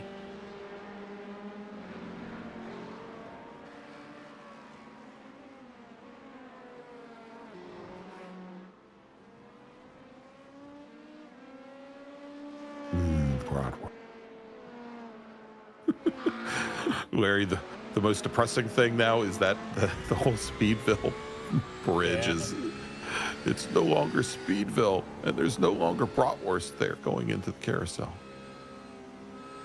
There's plenty of bratwurst to go around. I know. Hashtag never forget. Meanwhile, we're on board with Johan Alvarez here, who's trying to make a case here for a top 3, catching up to Pasternak in the Corvette.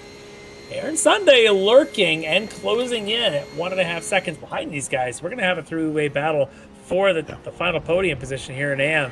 Probably another lap or 2 away. Get ready, Rachel. Yep. Because right now I think Aaron is the fastest of the 3 based on the most recent lap. So let's keep an eye out for Aaron as he works his way up. And any battling going on here between the Corvette and the Porsche is going to open up the door for the Ferrari of Aaron Sunday to come sneaking on in. And I think Sunday's got Panhiraday lurking behind him in the number 25. Use the draft. Yeah, there he goes. Sunday again picks up another 0.5 second on the 2 in front of him. So actually a full second on Pasternak. Yeah, so Aaron Sunday really quick trying to fight for that podium. And here comes the battle in front of him with Alvarez and Pasternak. Nose to tail. While the prototype tries to get on through there with Panhiraday. But look at Alvarez trying to use some of the draft off the back of the LMP2 car. Side-by-side braking contest. That's tight. And now you're going to have Aaron Sunday right in behind him. All it takes is one side-by-side.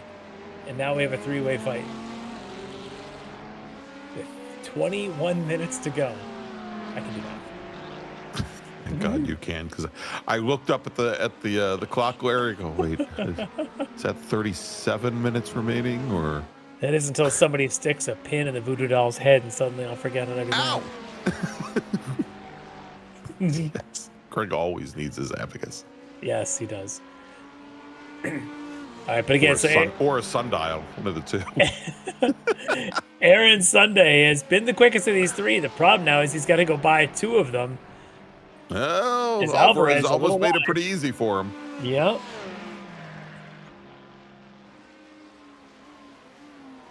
Sunday's got to be strategic now. He's had the pace to catch them. I think he's got the right tire under him. He's got the most youthful of tires of the threesome here. Yeah. He's got to be careful of when he makes his move. I would almost sit back and wait for the 2 to make a mistake. You've got time to wait. You get 20 minutes. No sense in rushing to the point. It's going to be probably 10, 11 laps. You may as well sit back and watch the mistakes happen. And Larry, as I'm looking here at the pit cycles, Alvarez was the first of these 3 racers to pitted 9 laps earlier than Aaron Sunday ahead. So on much older tires than the Ferrari. And Pasternak just ahead, also pitted in 2 laps earlier than Sunday. Well, I'm watching this now as Alvarez is getting a bit defensive. Sunday getting a bit, he's getting a bit challenging now in the back of Alvarez, trying to force a mistake. So far, Alvarez not biting. Sunday now in these little drafts as Alvarez goes from right to left in behind Pasternak. And again, they'll go side by side down into 5. We just saw this a lap ago. Sunday, can he make it 3 wide? No, but he's going to get a good run up the hill. And Alvarez. Is that Squirk? Yeah, it's Michelle Squirk trying to get through, and she's going to get right into the back of Pasternak and Alvarez, who both go off. Alvarez goes off on his own accord as Squirk gets into the back of Pasternak's Corvette. That's going to move Aaron Sunday up into 3rd position. He managed to stay clear of all of it. So I want to see how this played out, because I wondered if the 2 GT3 cars made contact going up the hill. Let's watch first Pasternak and Alvarez, the Porsche and the Corvette. Yes, that's where the contact starts, as Alvarez cuts across the nose of Pasternak. That starts to spin. Squirk just gets into the back of the car that was sliding. She couldn't go anywhere. Meanwhile, Aaron Sunday, Sunday does what he's supposed to do and drive right on by. Yeah, let's watch it here from the rear if we can. Pasternak ended up having to take to the grass right at the apex there, and was going to bring the car across the track there. Squirk just had nowhere to go. Yeah, she had nowhere to go. The other 2 in front really kind of made their own sauce, and that's how it went. But now for Aaron Sunday, finds himself in this podium spot with a little cushion of 5 seconds now behind him. He didn't have to work that hard. That's what I talk about, being patient. Let the mistakes in front of you happen. Take the spot, and that's exactly what Aaron Sunday did. So Rachel can do a little dance.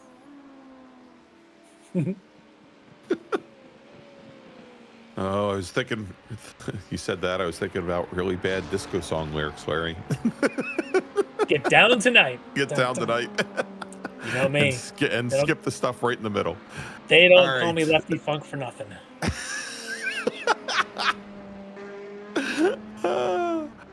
Lefty Funkadelic. Yep. All right, Mike Dam, your GT3 Pro leader, comes up the Road America straight. He's now got almost exactly 3 seconds on Shea McNeely, his teammate, as they come underneath the starter bridge with Barney watching intently, or maybe not so intently. He even took a look down at them. The chomp. Yep. And so we're still Larry, waiting.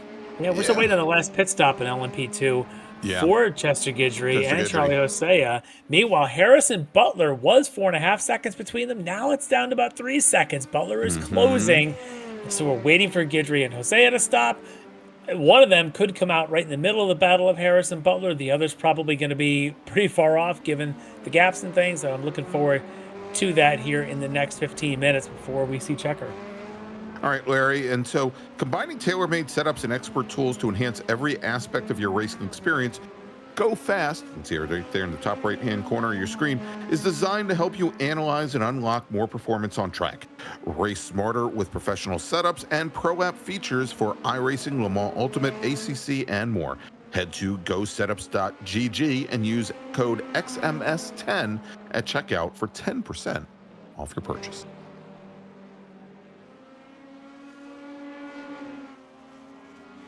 As we check in for what has been, Larry, pretty much since the drop of the green flag, pretty quiet evening here for Zach Hebert. As Meneno and Squarick seemingly fought it out for the first 3 laps or so. Hebert has just managed to gap him and just run a very consistent, cautious race. As he laps Mike Dam, the GT3 Pro leader, and about to go around Chester Guidry, the LMP2 leader. So nice chance to see all of the class leaders kind of coming together here.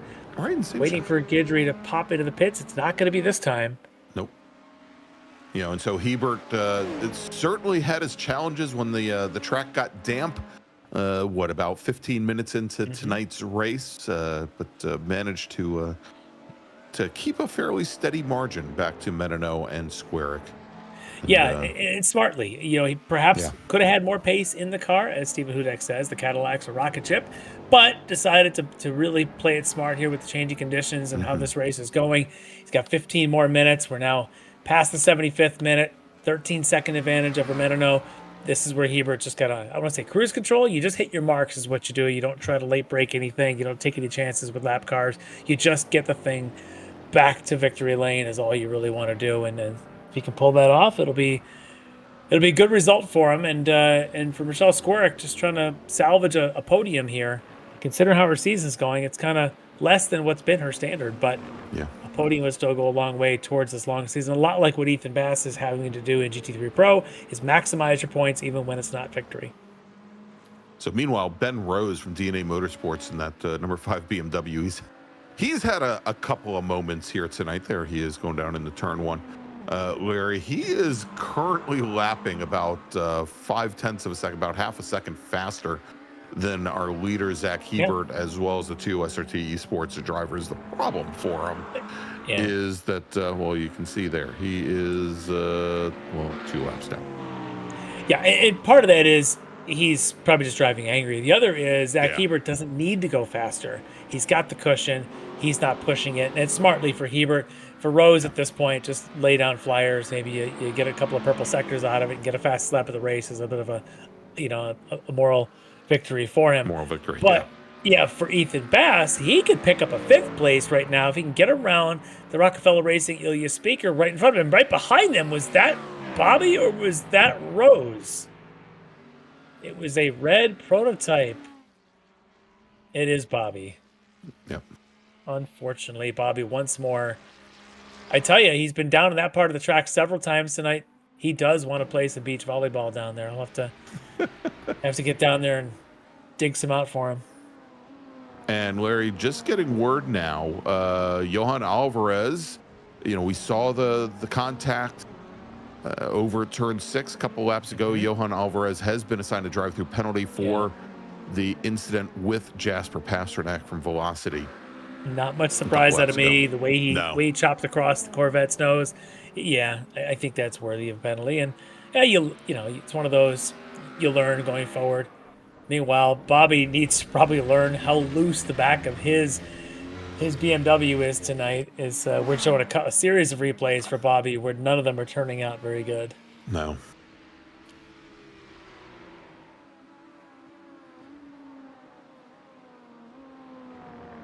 On the bright side, he hasn't slammed into the pit wall from the pit lane yet tonight. I mean, there's still time. I mean, go hit the pace car. That's it. Yeah. You hit everything else. All right, here we go. Heading down. Yes, we've got Bass taking a look to the inside on Ilya Speaker and makes the pass, gets it done. Yeah. So now move when Ethan it comes Bass. to a championship, that's the kind of moves you have to make late in the race for Ethan Bass. Yeah. Yeah. So move Bass now up in the 5th. Bradley Haley from sector 5, about 5 3/4 seconds up the road. Yeah. Yeah.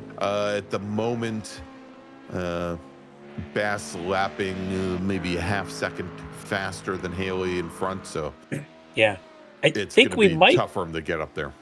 Yeah, as Charlie Hosea now comes in for his second pit stop as well, as we've got Alvarez doing his drive-through here. But Hosea is in the pits, and Jordan Butler is right behind Milan Harris for the 3rd place. So let's see where Hosea comes out, and I suspect we're going to see a Chester Guidry coming down pit lane very soon. Very, very soon, yeah.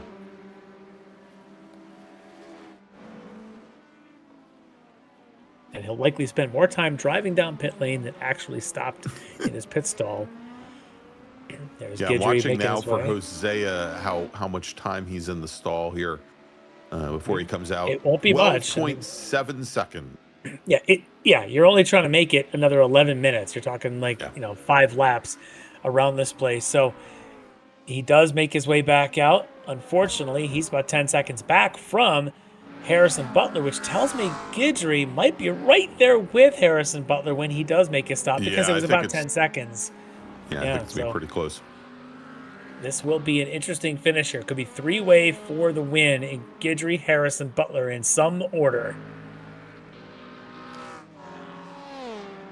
All right. Well, Guidry's coming into Canada now or thereabouts. Yeah, there he is. Mm-hmm. This could be closing in on his second pit stop. We know he pit before the halfway mark, which is why I'm suspecting he still has a stop to make. We've seen crazy things where folks go the whole way. I think he would have had to make it at least to the 40 to 42nd minute of the race if he's going to go to the distance on one stop. Well, he's not coming in this time. Nope.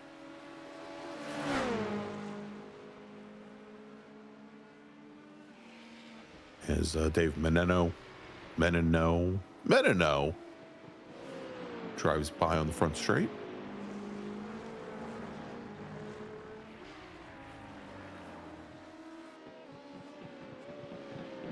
Menino.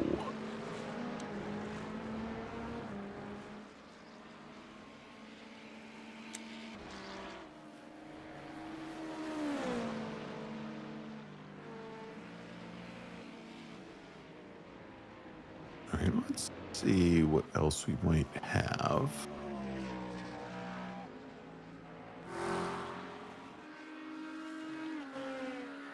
All right, guys. We talked about Zach Hebert's quiet night, Larry. I think Josh Vidal from HSR Phantom Racing and his McLaren, one could argue he's kind of in the same boat here. He's got the 15-second advantage on Stephen May right now, and he's just, for what was a pretty hectic start there going into turn one, he's managed to keep his nose clean, and yeah, he's got a good amount of clean air ahead of him, as we now have 8 minutes remaining on the clock.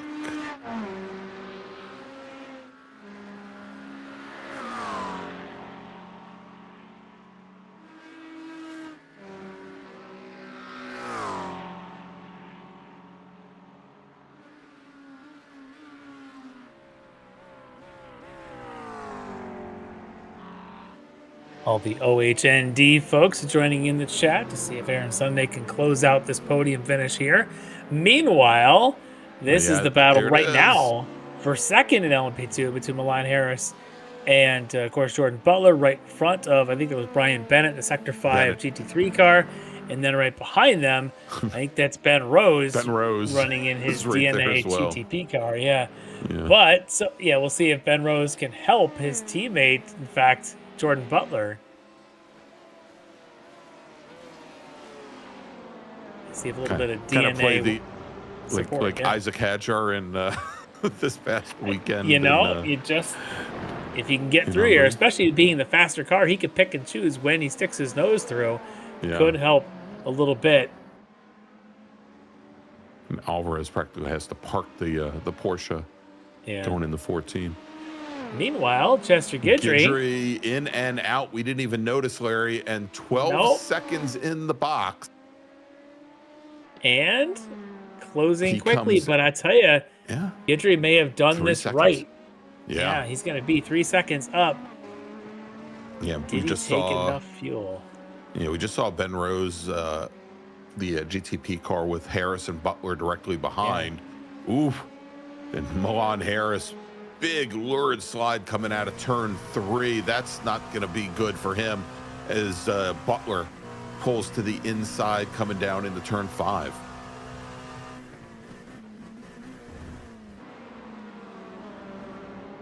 This is also where Ben Rose could help out the teammate in his way as he makes his way through Chester Guidry. Could he make it difficult for Guidry and pick a rough spot to do this GTP pass on an LMP2 car? Just get around him and park it in the carousel. Yeah, because the lead now is under 2 seconds. Yeah. And he's waiting, is Ben Rose. He's waiting in that bigger car until they get to the kink. So he's being cordial about it, but he could certainly play a little bit of tactics here if he wanted. Yeah. Look how much bigger that GTP car is, though, than the LMP2. And he's going to go on by. So we'll leave about 1.1 seconds. This is not over, folks. We've got 5 minutes to go. And Harris and Butler are within draft range of Guidry. And you know that Butler is going to play it cool behind Harris. He's not gonna Back try him and up make just a move. a little bit, yeah. If anything, Butler's gonna maybe push draft Harris along a little bit to catch Guidry and try to make a race out of this, as they have entered the Road America Straight. Less than 5 minutes to go. Probably 3 laps until checker.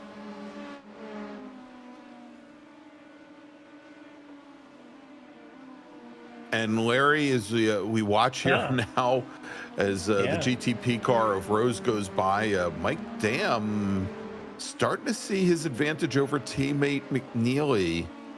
Well, we thought dissipate here. We thought maybe Dan may have short-filled the car, or we realized maybe it was McNeely overfilling the car. Well, we know that McNeely has no problem with fuel right now. Right, if that's exactly. The case. He's probably going to just be able to peg the throttle. Yeah, whereas if, like, Dam is marginal, if he's thinking there's going to be an extra lap in this thing to carry out to, like, the 92nd minute or something, he may be worried that he may not have enough fuel for that, and that's got McNeely within a second and a half. But look at all the prototype traffic. Everything we've been talking about is happening right Coming here. up on Mike Dam right now. It's Harris and Butler trying to get around Mike Dam to catch up to Chester Guidry, and Harris is going to be aggressive. He's got to be. Yes, yeah, absolutely has to be. Mike Dam is going to pull back in line, which is going to make things a little difficult for Jordan Butler. Now, in third, as Butler's going to have to find a way through as they turn into the carousel. He's going to have to go a long way around. Round the outside, is the only way for him to make that move. So now Butler drops a little bit further back than Harris. Guidry probably watching his mirrors, or at least his relative screen right now. It's about a 1 second between each of these drivers. And look at all of the traffic now. Logan Jones in the mix here.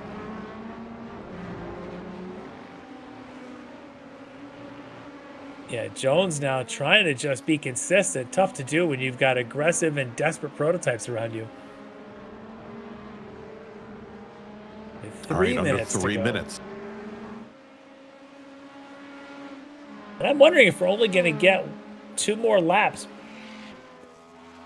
because Hebert is he's halfway through a lap. By the time he comes around, we're going to be well under the 2 minute mark to go, and I think that might trigger a white flag. Yeah. So yeah, if you're Guidry, you may only have to go around 2 more times.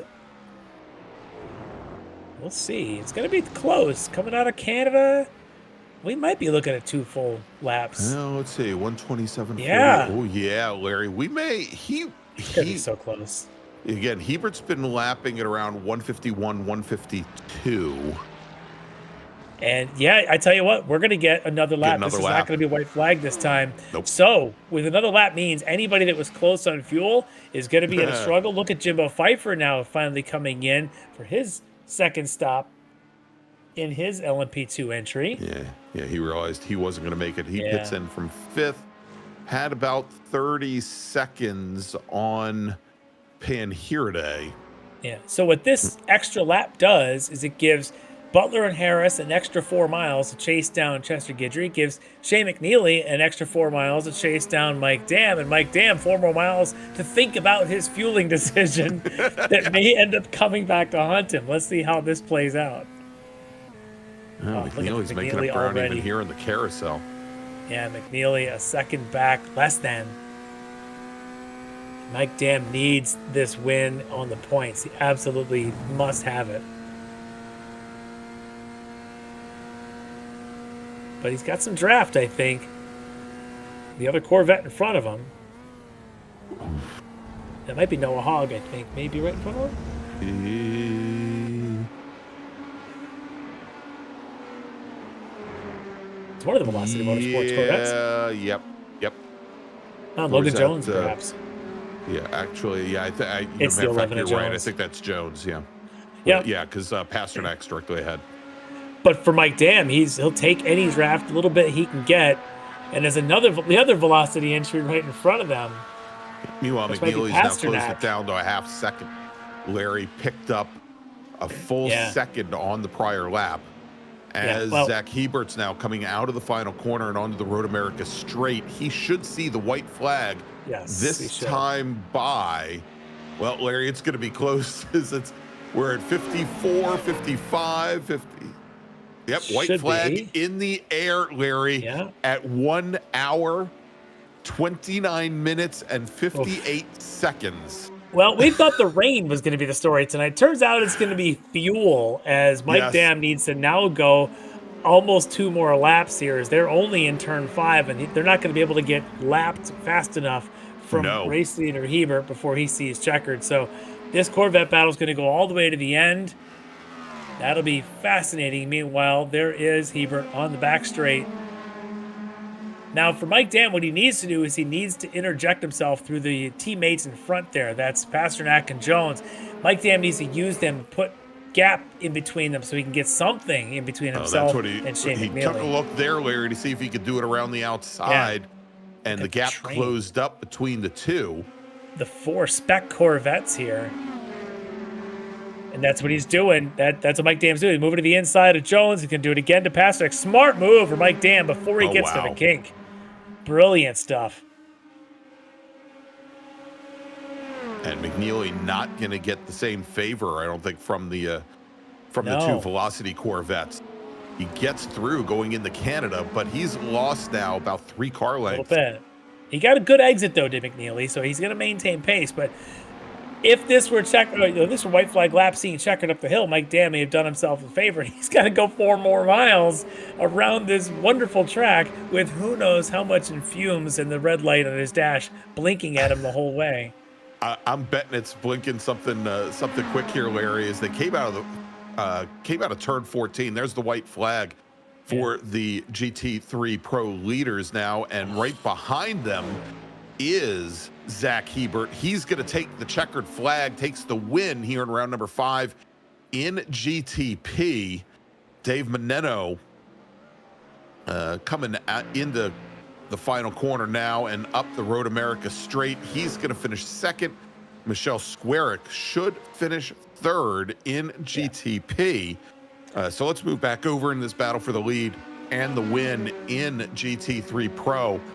And so a couple things here. One is, does he have enough fuel to make it another 2 miles around the track? The second is, McNeely has to know the point situation here. Right, and if you're a teammate, a good teammate, I hate to say it, McNeely wants to win, I'm sure. A good teammate would help Mike Dam get this win because it means so much to Mike to win a championship. McNeely's not going to do it. Because Larry, he's not going to make enough races. And did you see there is the 96? I think that was Milan Harris out of fuel, sitting trackside. And that's going to let Jordan Butler move up, and he's going to end up taking second if he can make it around. James Vogler just ran out of gas at the bottom of the hill. Meanwhile, Josh Vidal is going to get the win in GT3 AM. Solid race there for Josh tonight. All right, let's check here. Chester Guidry from HTPK. Wonderful race for the number 1 machine. He'd fallen back as far as 4th. He's going to come up the hill, and he's going to take the win. Larry, both of the, I think both of the Rockefeller Racing LMP2 racers, I think they both ran out of fuel. I think Hosea was further down, and he crossed the line right behind race winner Hebert. So he took checkered a lap early. There you go. Meanwhile, Mike Dam's got one more corner, one more straightaway to hold off McNeely or to get a push from McNeely up the hill. That's what they choose to do. To push him up the hill. And I think that's the plan here, Larry, is for him to maximize the points here. McNeely may pull right alongside, but he's not going to pass as they come to the checkered flag. Really slow. They're running 209s, 211s. Yeah, that was planned. Clearly running 211, 7 seconds off of their pace there on the final lap. But Mike Dam, critical win to get here. And thanks to his teammate McNeely for helping him out. There you go. And Brian Bennett, he'll finish third for Sector 5 Racing. Bradley Haley, also for Sector 5, will finish in 4th. And over, we were just watching the Velocity Motorsports folks here. Jasper Pasternak and Logan Jones, they're going to finish 4th and 5th in AM. No. What's he doing? Larry, Aaron Sunday, he already took the checkered flag and finished in 3rd there. So in AM, it is Josh Vidal, who we saw come across the line, Stephen May, and then Aaron Sunday. That's your top 3. If Aaron's down in turn 3, there's a good snack shack down there, so I get it. That's why he stopped. Yeah. All right, Larry, let's take a break. We'll thank some of our partners and sponsors. Hopefully these racers will actually make it back for their photo op on the front straight. I'm having some doubts right now, given that they're going slower than your average golf cart around the National Park of Speed. But we'll be right back. You've just seen round number 5 of the Extreme Motorsports Ricmotech World Challenge here on Apex Racing TV. Don't go away. The SCCA Foundation is a 501c3 organization serving as the charitable arm of the Sports Car Club of America. One of the programs partially funded by the foundation is the SCCA Academy, an online learning management system used to keep real-life racing track officials up to date on the highest standards of race safety and officiating. Through this program, the SCCA Foundation is supporting the future of the best trained corner workers and event officials in motorsport. You can support these efforts at www.sccafoundation.org. Ricmotech high-performance sim racing equipment. Whether you're just looking to have fun, train for race day, or become a serious esports competitor, Ricmotech has you covered. Hundreds of name brand parts. Support from experts that love sim racing. Trusted by the pros. There's only one place to go, Ricmotech.com.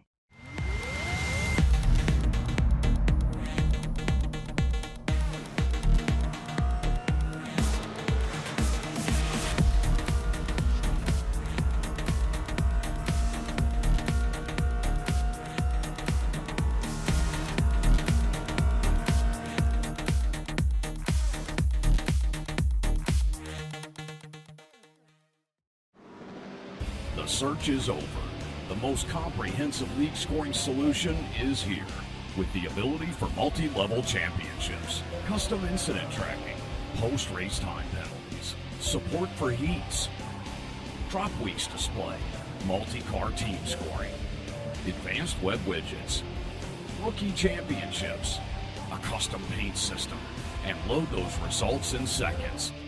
Visit extremescoring.info today. Ricmotech high-performance sim racing equipment. Hundreds of name brand parts. Expert support. Ricmotech has you covered.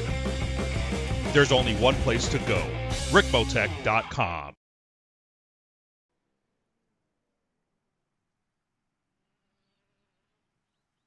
Welcome back to the National Park Speed Road America, where we've just seen round number 5 of the Extreme Motorsports Ricmotech World Challenge here on Apex Racing TV. Larry, let's run down how things wrapped up here after a little bit of time in the rain, a lot of time in the dry, and 90 minutes plus, actually closer to 91 and a half minutes here at the National Park of Speed over in GTP, taking the win for Echelon Simsport in his Cadillac. Zach Hebert, we'll talk to him in just a few moments. Then it was the SRT Esport duo of Dave Meneno, that's it, Dave Meneno, Michelle Squarick finishing in third, breaking her 3-round streak of wins. Ben Rose for DNA Motorsports finishes in fourth, and he was 2 laps down. Over in LMP2, Chester Guidry from HTPK Racing takes the win by 1.5 seconds, actually about a second and a half over Jordan Butler from DNA Motorsports. Milan Harris from Rockefeller Racing.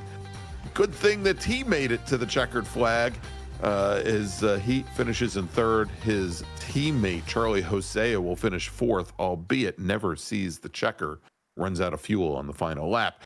Over in GT3, we'll start off with GT3 AM, where Josh Vidal takes the win in his HSR Phantom Racing McLaren over the Mayforce McLaren of Stephen May. Aaron Sunday from OHND Racing will finish in third. Jasper Pasternak from Velocity Motorsports and his Chevy Corvette finishes just off the podium in fourth. And then finally in GT3 Pro, Mike Dam crawls across the line. Margin of victory over Shea McNeely, his teammate, Larry. I don't know if it matters here. 12/100ths of a second. Brian Bennett from Sector 5 Racing will finish in third. Brian's teammate, Bradley Haley, will finish in fourth. All right, let's take a look. We've got all of our race winners here in the green room, Larry. Why don't we bring in first our LMP2 winner from HTPK Racing, driving the number 1 Dolara, Chester Guidry. All right, joining us here, your winner in LMP2 driving Chompy, I think it is Chester Guidry, and he came in tonight. Chompulous. He came in tonight tied for the lead, actually, with Jordan Butler, and in the end, you come out with the victory. But man, that was fun to watch. The battles between you, the couple of the Rockefeller Racing drivers, and of course, Jordan thrown in there as well. How much fun was 90 minutes in the crazy conditions here at Road America driving those cars tonight? Guys, that was probably the most fun I've had racing. I've maybe said that a couple of times this season already, but that was the most fun I've had racing, I think, ever. Chomps was hungry tonight, and Chomps was excited about the perspective of, or the possibility of getting to play in the swamp, but unfortunately it didn't rain very much.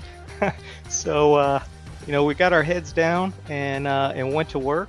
And I didn't have a spotter tonight or a crew chief, and so I felt like I was a little at a disadvantage. When I saw Jordan pit early, I said, "Oh no, what games is he playing?" And I'm trying to think about what he's doing, trying to see if there's anything I can do to counter that. Is my strategy still going to work?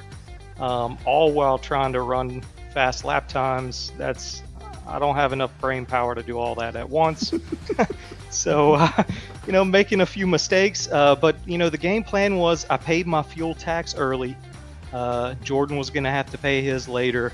And my last pit stop, my plan was to go with left side tires only. And that put me out in front of everyone. I don't know if that worked outright or if the other folks had some issues that allowed me to come out of the pits and cycle in front of them. I'm not sure, but I was shocked when I was in the lead, and that was incredible. Well, yeah, and then you're in the lead. You had a couple second margin, but then all of a sudden you guys find yourself mixing in of all the other traffic. Of course, you've got the one of the GTP cars trying to make his way through, all these other GT3 cars all mixed in, and then the race goes an extra lap. I'm hoping you appear to be okay on fuel. It seems like some of your competitors were not okay on fuel, as at least one of the Rockefeller Racing entries never made it back on the last lap. Was that a concern that if we end up with this extra lap scenario that was going to be short? So I've been working on fuel saving all season long, ever since that opening round at Le Mans. So I've been fuel saving this whole race. However, I only took one extra lap of fuel, just trying to make that pit stop as short as possible. And when I took the white flag, I had like 0.9 laps of fuel remaining. And so I said, oh no, I think the prototype guy crossed the stripe like with 1 second left in the race. So it was long as possible. And I had to go into fuel save. So I'm watching the relative, how far back are they? And I saw that it was kind of maintaining. I said, oh, they must be in the same situation as me.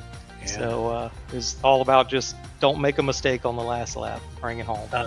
Yeah, incredible night tonight. A lot of fun. And from a points and a championship here in the 5th round as we enter the second half of the season, critical to come away tonight in this big race with a victory. And you did just that. So congrats to you. But I know you've probably got some other folks you want to give a quick shout out to here.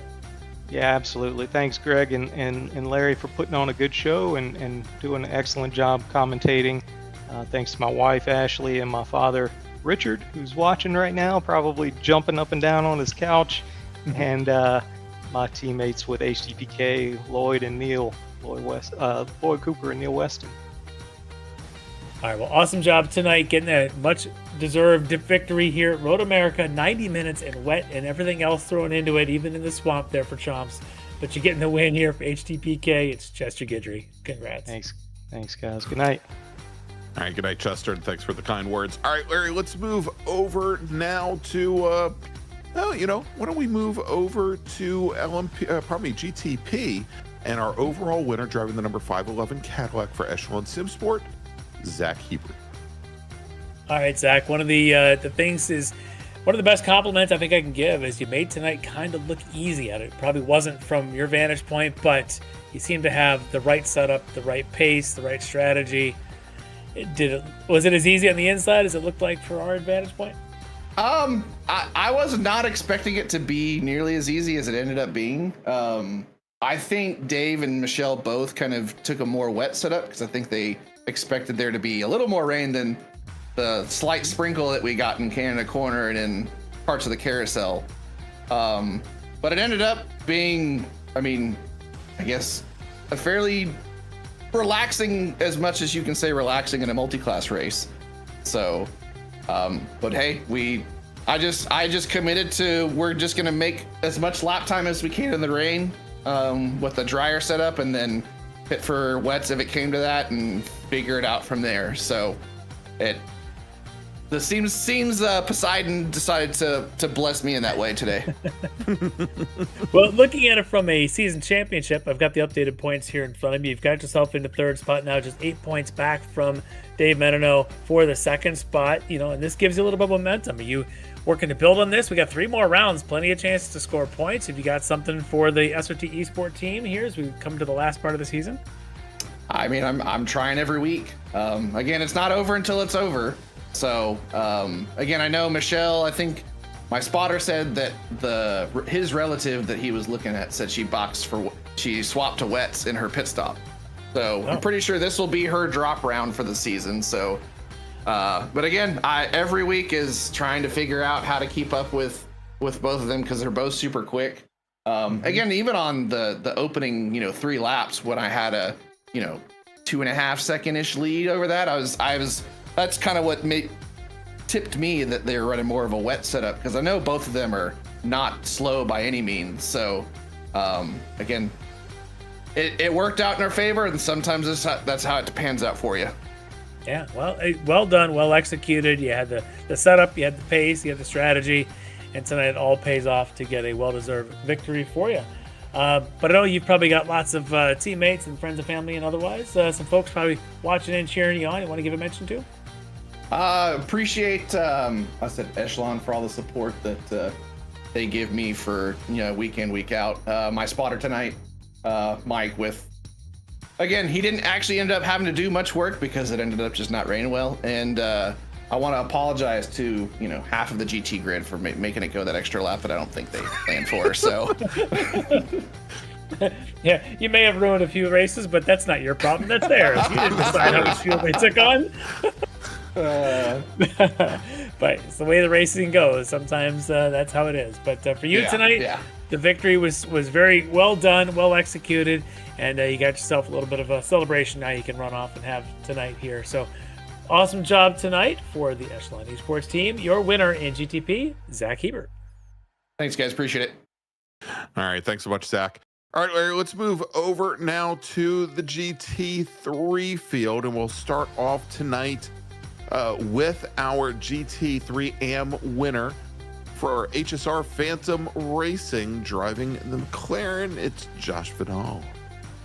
All right, Josh Vidal joining us here, and Josh, strong win here tonight. Kind of set the pack way behind you, and you just kind of pulled away from them. What was it about tonight that the right setup, just things happening in your favor, a lot of work put in this week? Tell us a little bit about what it took to take this win. Well, first off, definitely not the right setup. I ran a wet setup. I think that was pretty obvious, not for me, but throughout the field, with who took wet setups, who took dry setups, and maybe who took a somewhat in-between setup is what probably made up all the gaps. But no, I'm tired of this track. I've raced this track for 3 weeks in different classes. I'm glad I won, but I'm glad it's over. Time to move on to the next one. Perhaps the Hockenheim ring will be your next one to focus on, where I think we'll be in a couple of weeks. But tonight, though, awesome job, because it looks like even your championship rival, Von Stratman, may have suffered some issues tonight. So you're going to get a huge gain on points, closing the gap. In fact, I'm looking at him now. You're about 2 points back from the overall lead. Are you keeping your eyes on those things, or still too early in the season to really be worrying about it? Yeah, well, that was really what I was aiming for this race. I was hoping it was actually going to be a rain race, not a dry race. That's what all my practice went into for this race. And I knew that Aaron Sunday, Noah Hogg, Alex, I knew all 3 of those guys were going to be fast, but something happened this race with them. I don't know if they got an early incidents or what, but I saw them either disconnect or I saw them pop up in the incident chat, and I was like, well, I guess it's a safe race today. Yeah, sometimes that's those come to your favor, and when it does, you maximize on it. That's exactly what you managed to do here tonight. So, well done there. But I know you've got a big team supporting you, probably a few others watching in. You want to give a mention too? Yeah, first and foremost, I want to thank my team, Hutch Sport, Phantom Racing. Really a good job from all those guys this past weekend, ending up with 3 entries in the 6 hour, all 3 cars on podium, and then to come here and get a win. A lot of practice done, so thanks to those guys. Thanks to All-Star 15, thanks to Brian Motorsports, based in, I believe, Nashville, Tennessee. And thanks to you guys for streaming. Thanks to XMS for hosting the race. And yeah, I'm done with Road America. Well, what a way to sign off from this last month or so of this track is with a victory here. Well deserved, of course, in GT3M from HSR Phantom Racing. Your winner, Josh Vidal. Thank you. All right, Larry, let's move over now to our GT3 Pro winner tonight. And, we talked about it during the race that if he held on for the win, things were going to tighten up immensely in the GT3 Pro Championship. And indeed they have. But let's talk to him first and see how. Love to hear how he felt with 2 laps remaining, whether he was going to have enough fuel to get to the end. Let's bring in Mike Dam from Orion Racing. All right, Mike. We were when the pit stops happened, and of course you and Shay came in together, and then you left before him. We were actually speculating maybe Shay was doing more fuel saving riding behind you for the first stint of the race, but he took on 3 seconds more fuel, and wouldn't you know it, at the end of the race, that came in real handy for him. Was he basically pushing you around for 2 laps? Well, kind of, yeah. Yeah, he was playing the nice guy. He wasn't gonna take the win from me. So yeah, well, it's a great teammate there to help you get that win tonight. But it looked worrisome. But I guess when you saw the opportunity unfold with the issues, of course, at the start of the race with Brooks and with Bass, you got to immediately know that, okay, this is the opportunity to get max points. Is that what, are you and Shay talking about strategies already at that point? yeah, pretty much. Shay's not really in it for the champ. Yeah, we talked about that. I wanted to get a good start, and that really worked out for me. I mean, I don't like to see competitors go out, but I kind of have to take this one if I want any chance. And I just had that mindset. I just got to finish this race because I need it. Yeah. Were you and Shay actually doing any actual wheel-to-wheel racing at some point? Obviously, at the end of the race, we kind of could see what was going on. But even leading up to the pit stops, coming out of it, how much were you guys actually trying to push and swap the leads? Even we saw a few different changes, but how much of that was actually just the scenario of the moment or really pushing each other? I don't think Shay was ever gonna make a dumb move on me or anything like that. But we did have to. Bennett kept us honest. He was running some quick laps there. We really had to pick up the pace, and he had a really good pit stop too. So definitely by no means a runaway. It was still tighter than it looked. Yeah, well, you do maximize points. It looks like Ethan Bass was able to salvage a decent finish at the end of the thing, but you're at least going to close some ground on both Brooks and Bass here as the championship rolls on. And 2 more weeks. What do we have? 3 more rounds, 2 weeks till the next round. How hard are you going to be motivated to work for the next one? And is you going to maybe look to add a couple extra tenths of gallons of fuel to your next fuel stop? Well, yeah, I got to lock in, as Leo would say. But yeah, it definitely gives me a chance. I really got to put my head down. I've been busting my butt all season just to get on the podiums and stay consistent. This win really helps. Give me some sort of chance, so I got to run with it if I can. Yeah, well, we're looking forward to how the season's coming down with Brooks, yourself, Bass, your teammate Taj, not far out of this thing either. So it's going to be interesting here with a couple of rounds to go. But no, you got some folks you probably want to mention by name here for helping you out this week. Yeah, all the guys at Orion. They all do a really good job. We're all good friends. It's a good time. Guys at JRT, all you guys for broadcasting. You do a great job every time, and all the guys from the league, they make it what it is. They just get better every race, so it's always a pleasure. Yeah, it's been a great product to watch, and God, tonight was one of those nights I wish I could have just jumped in and raced along with you guys, but you make it look like a lot of fun. So congrats on getting the win here, and I'm looking forward to the way the rest of the season is going to play out. But your winner tonight in GT3 Pro from Orion Racing, it's Mike Dam. Thanks, guys. All right, thanks, Mike, and congratulations. And Larry, so the championship now in GT3 Pro down to 9 points, separating our top three drivers. And you said it, Taj Edwards not that far out of it right now, only 13 points back from there. All right, let's take a look at what we got coming up in the next couple of weeks as we wrap things up here this evening on Apex Racing TV. Next week, August 3rd, Monday night, of course, 8:10 p.m., the GT Pedals Sports Car Challenge will be heading to Algarve, that's Portimao, that's Portugal, for round number 6. That's a 75-minute race, and Larry, no rain this time. Over in 2 weeks, Monday night, August 10th, the World Challenge heads to the Hockenheim round for round number 6, and then in 3 weeks, the GT Pro Pedal Sports Car Challenge has its pardon me, I forgot what season it is. I think, was it season 11, something along those lines?